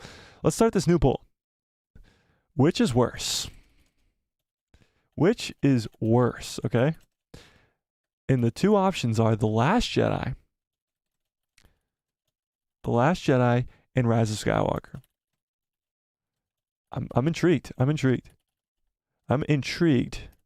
Rise of Skywalker. Last Jedi or Rise of Skywalker? Because honestly, I think it's The Last Jedi. Rise of Skywalker is a whole mess. Like, it's just a gigantic mess from start to finish. It's like all over the place. Somehow Palpatine returned. They fly now. Like, it's ridiculous. But with that being said, it is an enjoyable watch, I think. It's at least more enjoyable to me than The Last Jedi. But I'm interested. I'm interested to see. Oh, Star Wars Sith. What's up, Star Wars Sith, with a very generous $2 holla. Says, hello there. How we doing, Star Wars Sith? I was just talking about you. Congrats on being on Nerd Theory last night. That's pretty sick. Pretty damn cool. Yeah, Yeah, we were just talking about me and Will are doing a collab in a few weeks. It's gonna be fun. It's gonna be fun. Thanks for the $2. Thanks for the $2. Where was I? Cat's Paw says, it's like the sequel trilogy writers hated the Skywalker family. It's true, but they made the last movie called The Rise of Skywalker. They were completely humiliated and degraded before being annihilated from the Star Wars story. It's true. That is very true. Yeah. Yeah. Yeah. That's very true. It seems like they hated it. Yeah. Yeah, no problem, Star Wars Sith. Yeah, it's going to be awesome. I'm excited. Oh, and I have to read Shadow of the Sith now. Sounds very interesting. Dude, it's honestly really good, and it might actually give you a new appreciation for the sequel trilogy. I know it's not going to make you love the sequel trilogy because it didn't do that for me, but it is a stepping stone to getting you there. Giving you actual Luke Skywalker, because this is when he's got his Jedi Temple. He's a little bit older now, and he's still there at the Jedi Temple and not gone completely apeshit. Yeah, that's a whole thing. That's a whole thing. If you guys haven't yet, I don't know what the fuck you're waiting for. Go subscribe to Star Wars Sith. He's in the chat right now. He does live streams like this as well, but he also does other content as well. So go check him out over there as well. Tony is a great guy. Great guy. I'd be down for seeing an Anakin Skywalker temple moment with Kylo. Me too.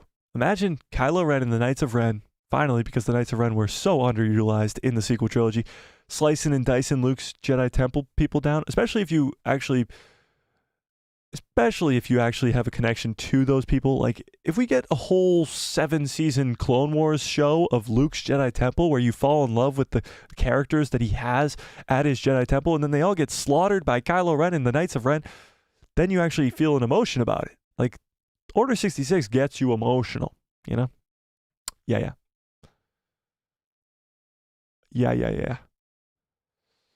Very cool. I'm excited to see that collab. Thanks, Joe.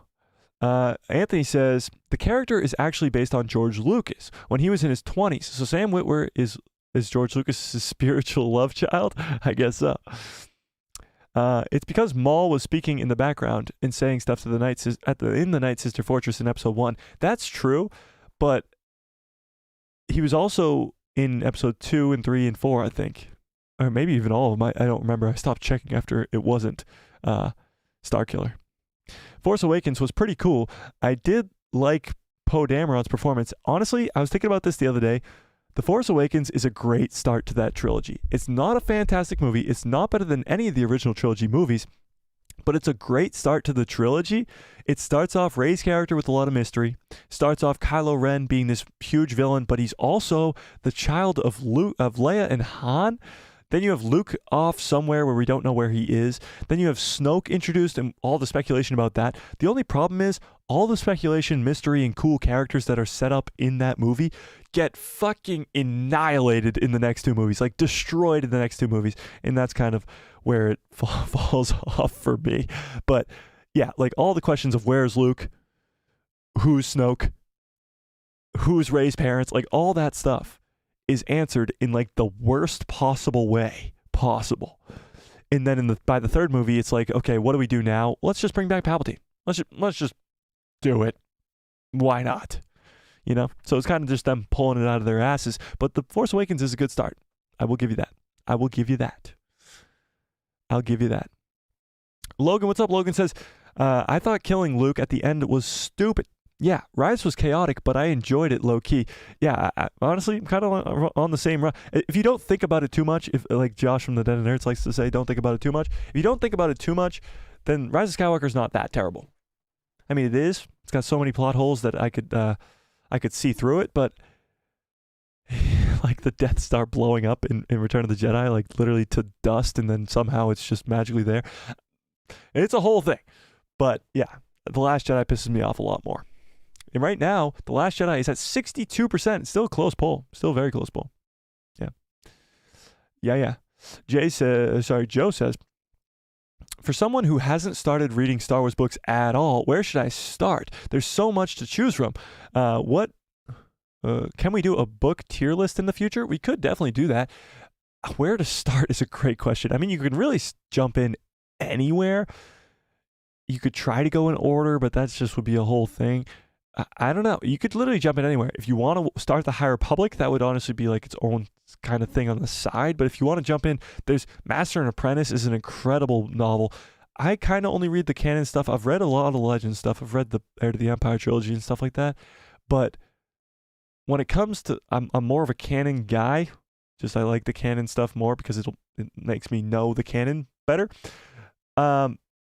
Shadow of the Sith was an incredible book. I definitely would recommend that. I mean, people say Darth Plagueis novel, and Darth Plagueis novel is really good, but again, it's Legends. I don't know. The Aftermath books are canon.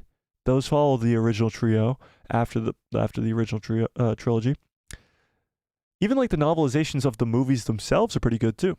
I don't know. There's no real wrong place to start, you know?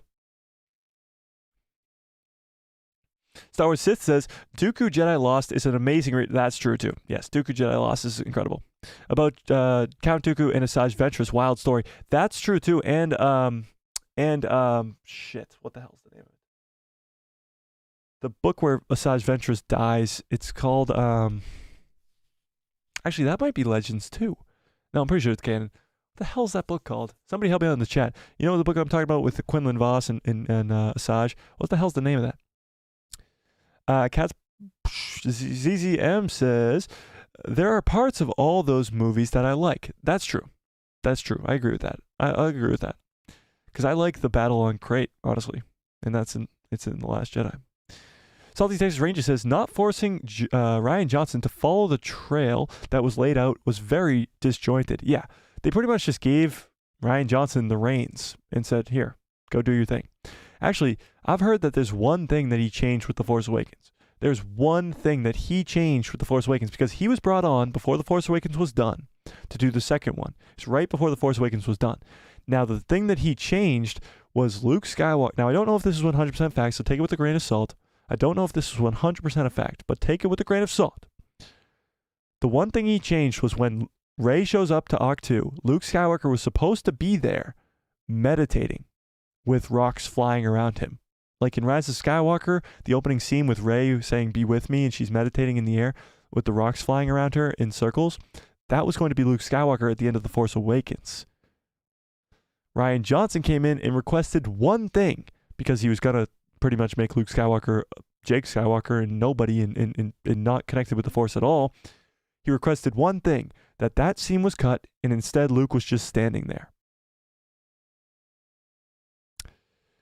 Damn, somebody should have stepped in. Somebody should have stepped in so badly. Holy fuck, who did not step? Like, that's KK right there. That's the president of the company's problem right there. You have to come in and stop that. You have to realize that that's a bad idea and stop that. You're supposed to be the greatest female producer of all time. Stop that. Are you kidding me? That's an easy no-brainer. Luke Skywalker sitting there floating in the air, meditating with rocks flying around him versus him standing there. It's so stupid. It pisses me off. It pisses me off. But I'm sorry. Sorry. Getting a little upset over here. Sam Witwer voiced Marok as well. Yes, I loved Poe Dameron and his history with Princess Leia, since he was conceived the night just after the Battle of Yavin. Ooh, interesting. I did not know that. Lightwood's back. What's up, Lightwood? I 100% agree, Mike. They also missed a huge opportunity with Finn's story. Oh, yeah, don't even get me started on Finn's story. A turned Stormtrooper that could have been a Jedi, and they just didn't do that? Why?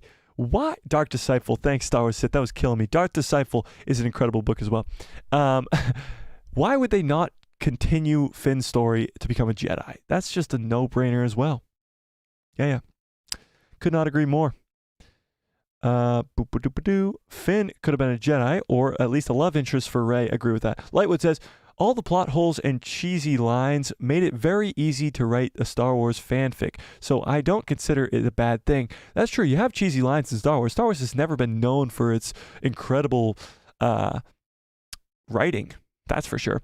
At least in sort of script writing.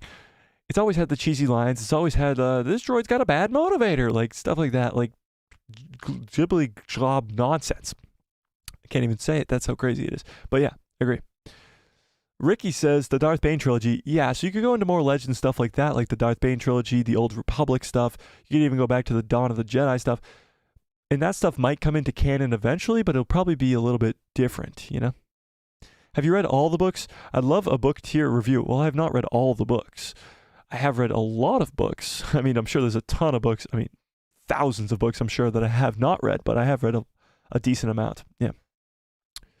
A decent amount. Jay says, I think that they brought back Palpatine because in Return of the Jedi, they brought back the Death Star. I see what you mean. Like, they brought back the Death Star in Return of the Jedi because it was in A New Hope. But that was kind of Palpatine's thing. It was building planet-killing weapons. I think they brought back Palpatine because they didn't have another answer. They just didn't. They literally didn't. And honestly, maybe in 10 years from now, 5 years from now, we could be looking back like bringing back Palpatine was a smart decision because of what they did with Kylo or what they did with Luke or what they did with whatever. Maybe we come to that point, but right now it's a stupid decision. Yeah. Timothy Zahn's Heir to the Empire is where I started. That's a good place to start. It is Legends, but it is a good place to start, especially with what's going on right now because we're getting into all that stuff. Lightwood says, kind of like Star Trek, Star Wars also has some cheesy lines and scenes that are very endearing and hilarious and have become classic moments. True. I like Rise of Skywalker, minus how they insulted Han Solo's character. Why did they ruin their relationship? I do not know what you're referring to. When Han shows up to Ben at the end? I don't know what you're talking about. The Thrawn books are all amazing too. Yeah, so the canon Thrawn books are incredible. It really goes through like his relationship or his rise to power, but also his relationship with Vader and Anakin. Yeah. Darth Revan, true. Lightwood says, like the line, I don't like sand. Yeah, true. Or like, hello there. Hello there is like, he jumps down to fight General Grievous, and the first thing he says is, hello there. And obviously it's from A New Hope when he says that to R2-D2, but it's kind of like out of place, you know? Yeah, I agree with that. I feel like starting the Timothy Zahn is a good place to start. It's hard to know what is canon and what is Legends. Well, you could just do a quick little Google search there, you know? Logan says, have you read the Rogue Squadron series, Mike? No, I have not. I've read the first and second. Also read the first Heir to the Empire book about, though. Book tier list would be great. I guess I'd have to read a lot more books to do a book tier list because I haven't read nearly enough to. I mean, I've probably only read 1, 2, 3, 4, 5, 6, 7. Actually, I can't even count. It's probably well over 15, I'd guess, but we'll see. It'd have to be like a canon book tier list. And then even still, I'd have to read some canon books I probably haven't read yet. You know? Yes, Mike, it's a fact. JJ was told by Ryan to change the version of Luke not using the Force. That's a disgrace. That is such a stupid move. Ugh, hate it. Hate it. Swagger says, when you really love something, it never goes away. Even the bad sequel trilogy can't erase my love for Star Wars. It just loves the awesome lore, species, worlds, ships, etc. Thank you, George. Yeah, I mean, people are only so upset about the sequel trilogy because they love this thing called Star Wars so much. You know? That's why we have such strong opinions. Fearless says, the new Thrawn books are canon. Yes, true. The old Thrawn books are legends. Yeah, very true. I read the new ones, and they're awesome. The new ones are really, really good. I might have to reread those, though. Those were incredible. I think the older books are on Kindle, but I have not read them yet. Yeah. Lightwood says, yeah, all the movies and shows in canon all have things people like and dislike, but overall, I love way more of Star Wars content than I dislike, and that's why I'm here. That's why we're all here, I think. I mean, I think we love a lot more than we dislike. We go back to the tier list that we made last week. The majority of stuff from shows and movies were all in that S, A, B tier. A lot more than we're in the C and D tier. A lot more. So yeah.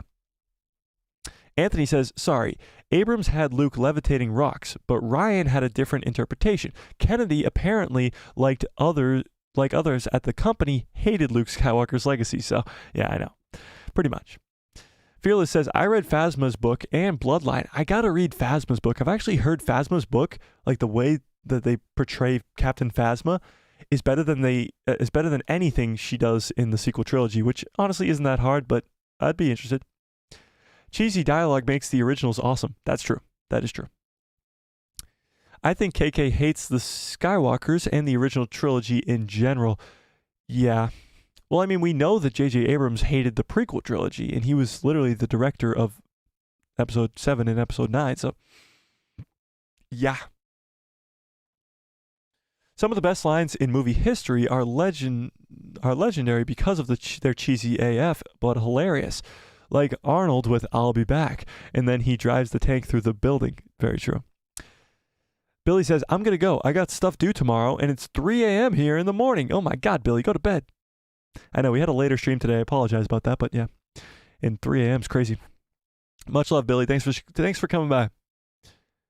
Fearless says, plus, I haven't read Darth Plagueis yet. I'm also waiting for my Kindle, so I don't know the full trilogy of him yet, or tragedy of him yet. Yeah, I mean, yeah, true. I mean, the tragedy that Palpatine explains in Revenge of the Sith is pretty much just the whole book, kind of. Yeah. Lightwood says, I just love sci-fi. I love space. I love action, monsters, and other planets. Any canon of all that stuff, I'm usually up for watching. Yeah, that's kind of where I'm at, too. I mean, I don't really watch any Star Trek. I watch a lot of sci-fi, though. Stranger Things is amazing. I love Marvel. That's kind of less sci-fi, though. Since seeing Anakin in The World Between Worlds, my headcanon now is that he dragged his grandson Ben Solo into it. And that is where he is now. Ooh, interesting, Cat's Paw. That's a good take, actually, because that scene proves that, holy shit. Cat's Paw, I might make a full-on video. I'm writing this down. Writing it down. Where the fuck is my pen? Guys, I lost my pen. It was just in my hand. I was just fiddling with it in my hand. Do you guys see my pen? Is this like Dora? Where's the pen? Do you guys see the pen? Where's my pen? I'm about to start flipping my desk in a second. Pen! Guys, it was under my foot.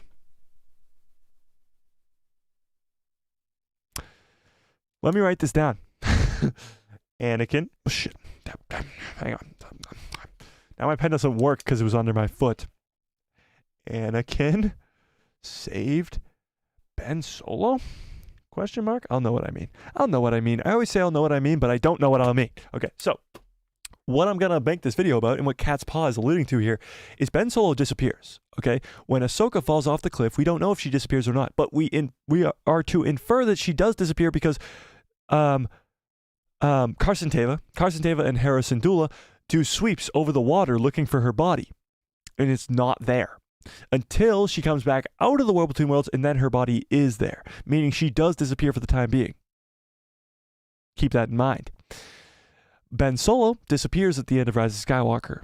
Maybe Anakin pulls him out and saves him, maybe even giving him the same lesson that he gives to Ahsoka to live or to die.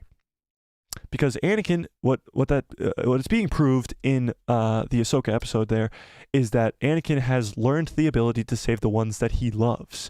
Now, his grandchild, who's been manipulated by Palpatine for all these years, maybe that's why Anakin couldn't communicate with him because of Palpatine. Maybe that's why after Palpatine dies is when Anakin can save Ben, after Palpatine dies. Also, the ability to save the ones that he loves, his grandchild, being able to save him. But where would that leave Ben Solo? Because Rey almost immediately leaves Exegol, correct? So he'd be on Exegol still? I guess? Yeah? Interesting. I fucking love the theory. Love it. Lightwood says, I loved Ahsoka so much. I want a season 2 so bad. Rosario Dawson is amazing. She looked beautiful as Ahsoka. I'm in makeup art, and yeah, her makeup was stunning. Yeah, Ahsoka was really, really good. I can't wait for season 2. And yes, Rosario's performance as Ahsoka in live action is without a doubt incredible. I love Star Wars since the original trilogy, which I grew up with and saw in theaters. I've always loved Star Wars. That's awesome, Fearless. I wish I was alive during the original trilogy, honestly. Sucks. Just kidding. I zoomed on the close-up. Ahsoka's eyeliner and eyelashes and other stuff. I'm just going to keep going. Looked amazing. Yeah, I agree.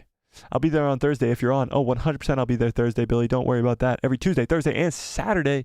It'll probably be Thursday. Might be an earlier stream Thursday, either 4 o'clock or 6 o'clock. Yep. Yeah. Cat's Paw says, do that, Mike. It would make a great video. That would make an incredible video. And Cat's Paw, I will 100% give you credit for the theory. It's amazing.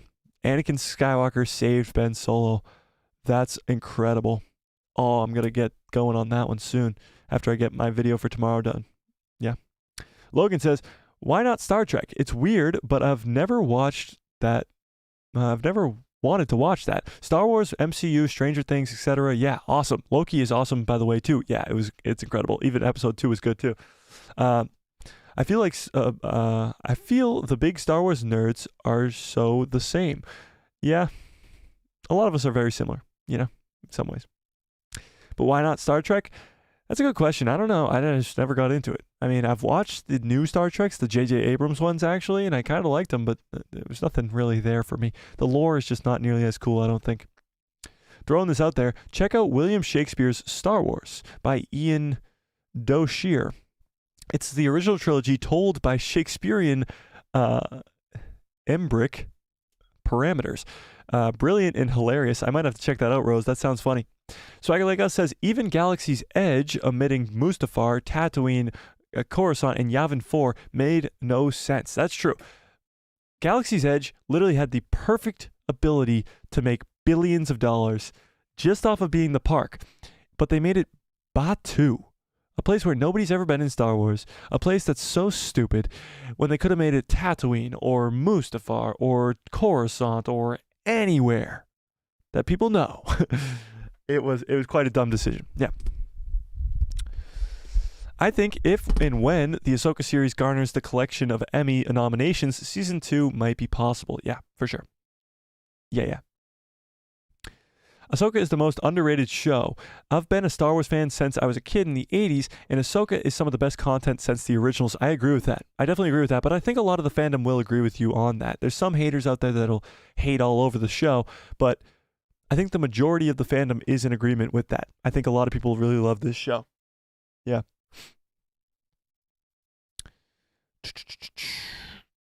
Rey is now a Skywalker, so Anakin could communicate with her and tell her that Ben is still alive on Exegol. I hate that Rey's a Skywalker. I really hope that gets retconned, or at least changed in the future. Please don't go by Rey Skywalker. It will anger a ton of fans, unless you marry Ben. Unless Ben comes back, then you'll be Rey Solo. So shut up about the Skywalker. But yes, no, I don't think Anakin will be able to communicate with her. Anakin's not even able to communicate with Luke or Leia or Ahsoka unless she dies. So I don't think he will. Yeah. Where was I? Lightwood says, I saw the original Star Wars in the theaters in 1979. You mean 77? I was 3 years old when the first movie, and I stayed awake in the theaters. Interesting. 3 years old in the movie theaters. You must have been crying your eyes out when that Death Star exploded, or when all the people died on Alderaan. Billions of people. Ben Solo could still be on Exegol. The TIE fighter is still there. Maybe he could become a secret fighter against evil. I don't think so. I think if they bring him back, he'll be back. He'll be back. And that would be cool. Maybe that's what the Rey movie's about. And if they market it that way, it could be a success. Because I made a TikTok, or not a TikTok, I made a short today. Technically a TikTok, whatever. I made a short today about whether or not you're going to see the Rey movie, and almost everybody said no. But if it's about Ben Solo, maybe people will come, you know? Lightwood says, I remember making my mom braid my hair like Princess Leia when I was a little kid. Oh, that's funny. That's awesome. Jay says, did you change the Saturday stream to 3 Central Time? So that would be 4 Eastern Time? Correct? Last couple weeks I have, yes. This week it will not be. This week it'll be either 6 or 8, sadly. 6 or 8. So I guess says, the Ahsoka series has the toughest task of 80% of these characters only appearing in comics, animation, or novels. That's very true. Other than Anakin and Mon Mothma, I guess, the entire Rebels cast, Ahsoka, all of them were in animation first. Now, Ahsoka has made her live-action debut in The Mandalorian, but that was just for a brief couple minutes, you know? So it did have a tough task, and it did it very well. Michael Parker, what's up, Michael, says, what if Ben Solo could be the son after he died in The Rise of Skywalker, both the light and the dark side? Interesting, but I don't think so. I think the son has to be fully dark side because the father is the balance between, and I think that's what Anakin is. I don't hate the theory, though. Lightwood says, and yeah, the 80s had some older boys point at me and say, look, a little girl like Princess Leia, and I was so happy. There you go. The Shakespeare Star Wars take is good and hilarious at the same time. I'm looking forward to it. That's why I'm 100% for women in Star Wars, as long as they aren't doing some lame feminist woke plot. I love strong women, but they need to have heart and kindness and be good characters. I agree with that. I mean, there's incredible Star Wars characters that are women. Ahsoka Tano is one of my favorite characters ever. She's a whammon. You got Leia, of course. Even Rey, who a lot of people don't like Rey. I think Rey's character, and not in any fault of her own, or Daisy Ridley's fault at all, could be a good character. Let's put it that way. Could be a good character. Padme Amidala, spectacular. I know there's more. I just can't think of them. Hey, Avar Chris, for you High Republic fiends. Ahsoka was awesome. Loved every minute of it. Couldn't agree more, Fearless. Rey is no Skywalker. I agree with that. Even Ripley in Aliens, she protected the new girl, Newt, because her mom's instinct. Oh, yeah, from Alien, yeah. I was like, from what? I thought you were talking about Star Wars. Yes, Ripley from Alien, of course. It's a fantastic female character. Rey's a Palpatine, end of story. I think so, yeah. I hope she goes back to the Palpatine name. It'll be nice. It'd be nice. Lightwood says, my parents were huge horror movie fans, so Star Wars wasn't scary. There you go. I still can't believe that writers thought having Palpatine win at the end, after all, would have made a great storyline at the end of the Skywalker's legacy. Oh, a Palpatine? You mean like Rey winning? Yeah, I guess. Yeah, true. It was dumb. Yeah. Either way, it was a Palpatine versus Palpatine. So, yeah. In the 80s, Star Wars toys were cool. They had carry cases like C-3PO's helmet and Vader's, and the face opened, and it was little figures inside. That sounds sick. I agree with that. I think Disney's figures and toys and stuff are underwhelming. I think they could be doing a lot more. Swagger says, another thing I hate about the sequels is another Skywalker family member going dark side again and then redeemed. Oh, you mean like Ben Solo? Yeah, I mean, I guess, but I don't mind that as much because Kylo's a great character. Imagine seeing a huge Jabba the Hutt on the big screen. That's something you won't forget. And Vader in all his glory, that's when he became my hero, even if he was supposed to be bad. Fearless, honestly, I wasn't growing up when the original trilogy came out, but I did finally get to go see an original trilogy Star Wars movie on the big screen.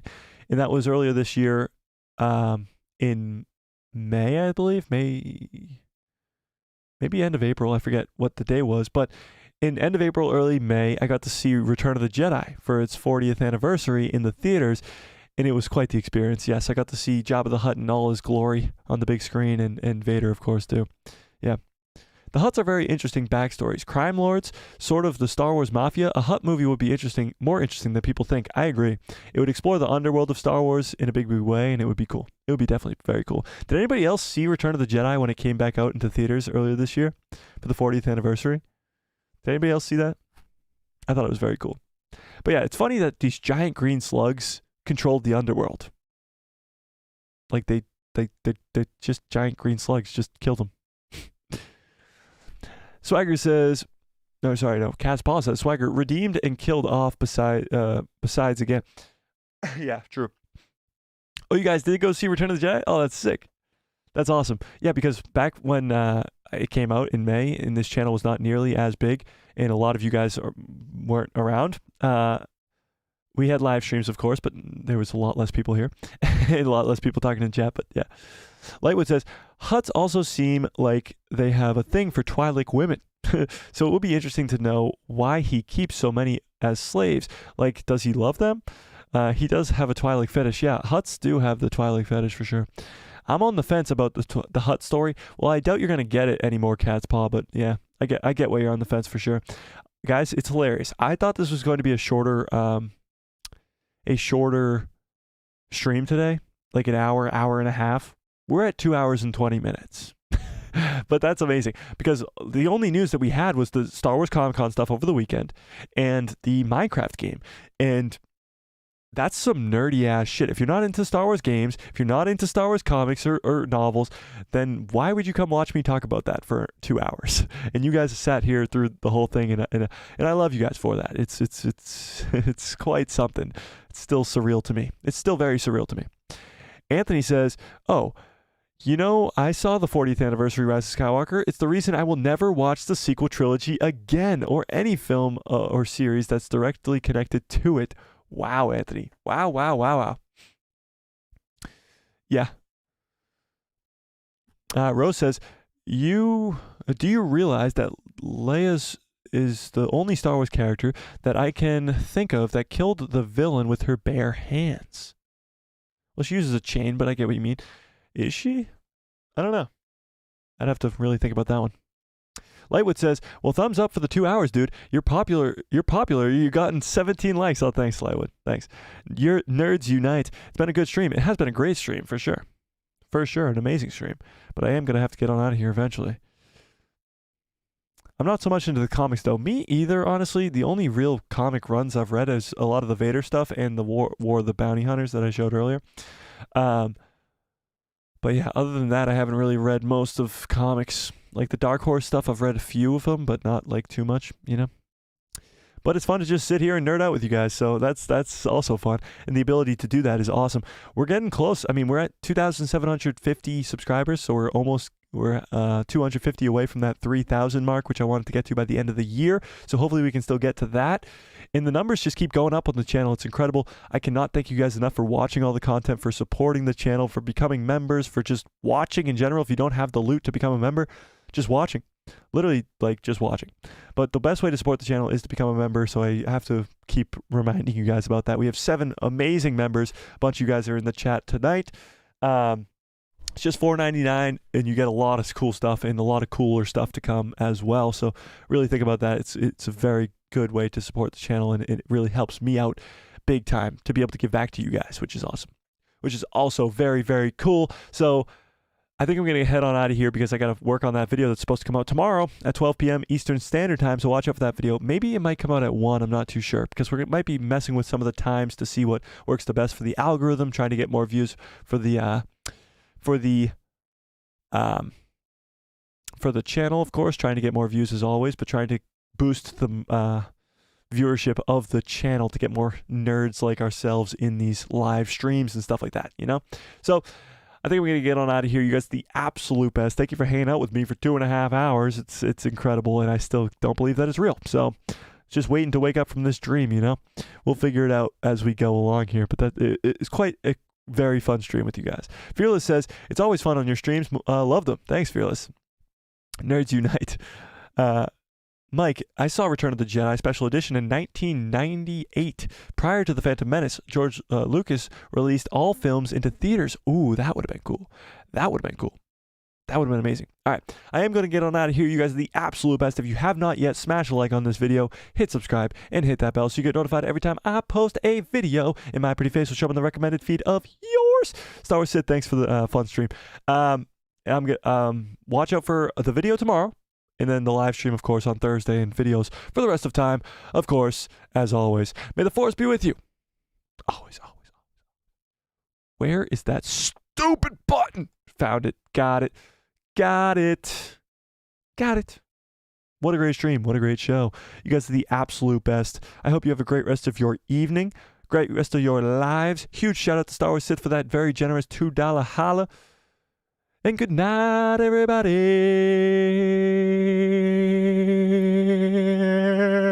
Wait, let's see where that poll ended at. Don't leave yet. Let's see where the poll ended at. Hold on. Hang on. Wait a second, everybody. 60% of you think that The Last Jedi is worse, and 40% of you think that The Rise of Skywalker is the worst. So that's 40% to 60%, and that means The Last Jedi is the worst. Good night, everybody.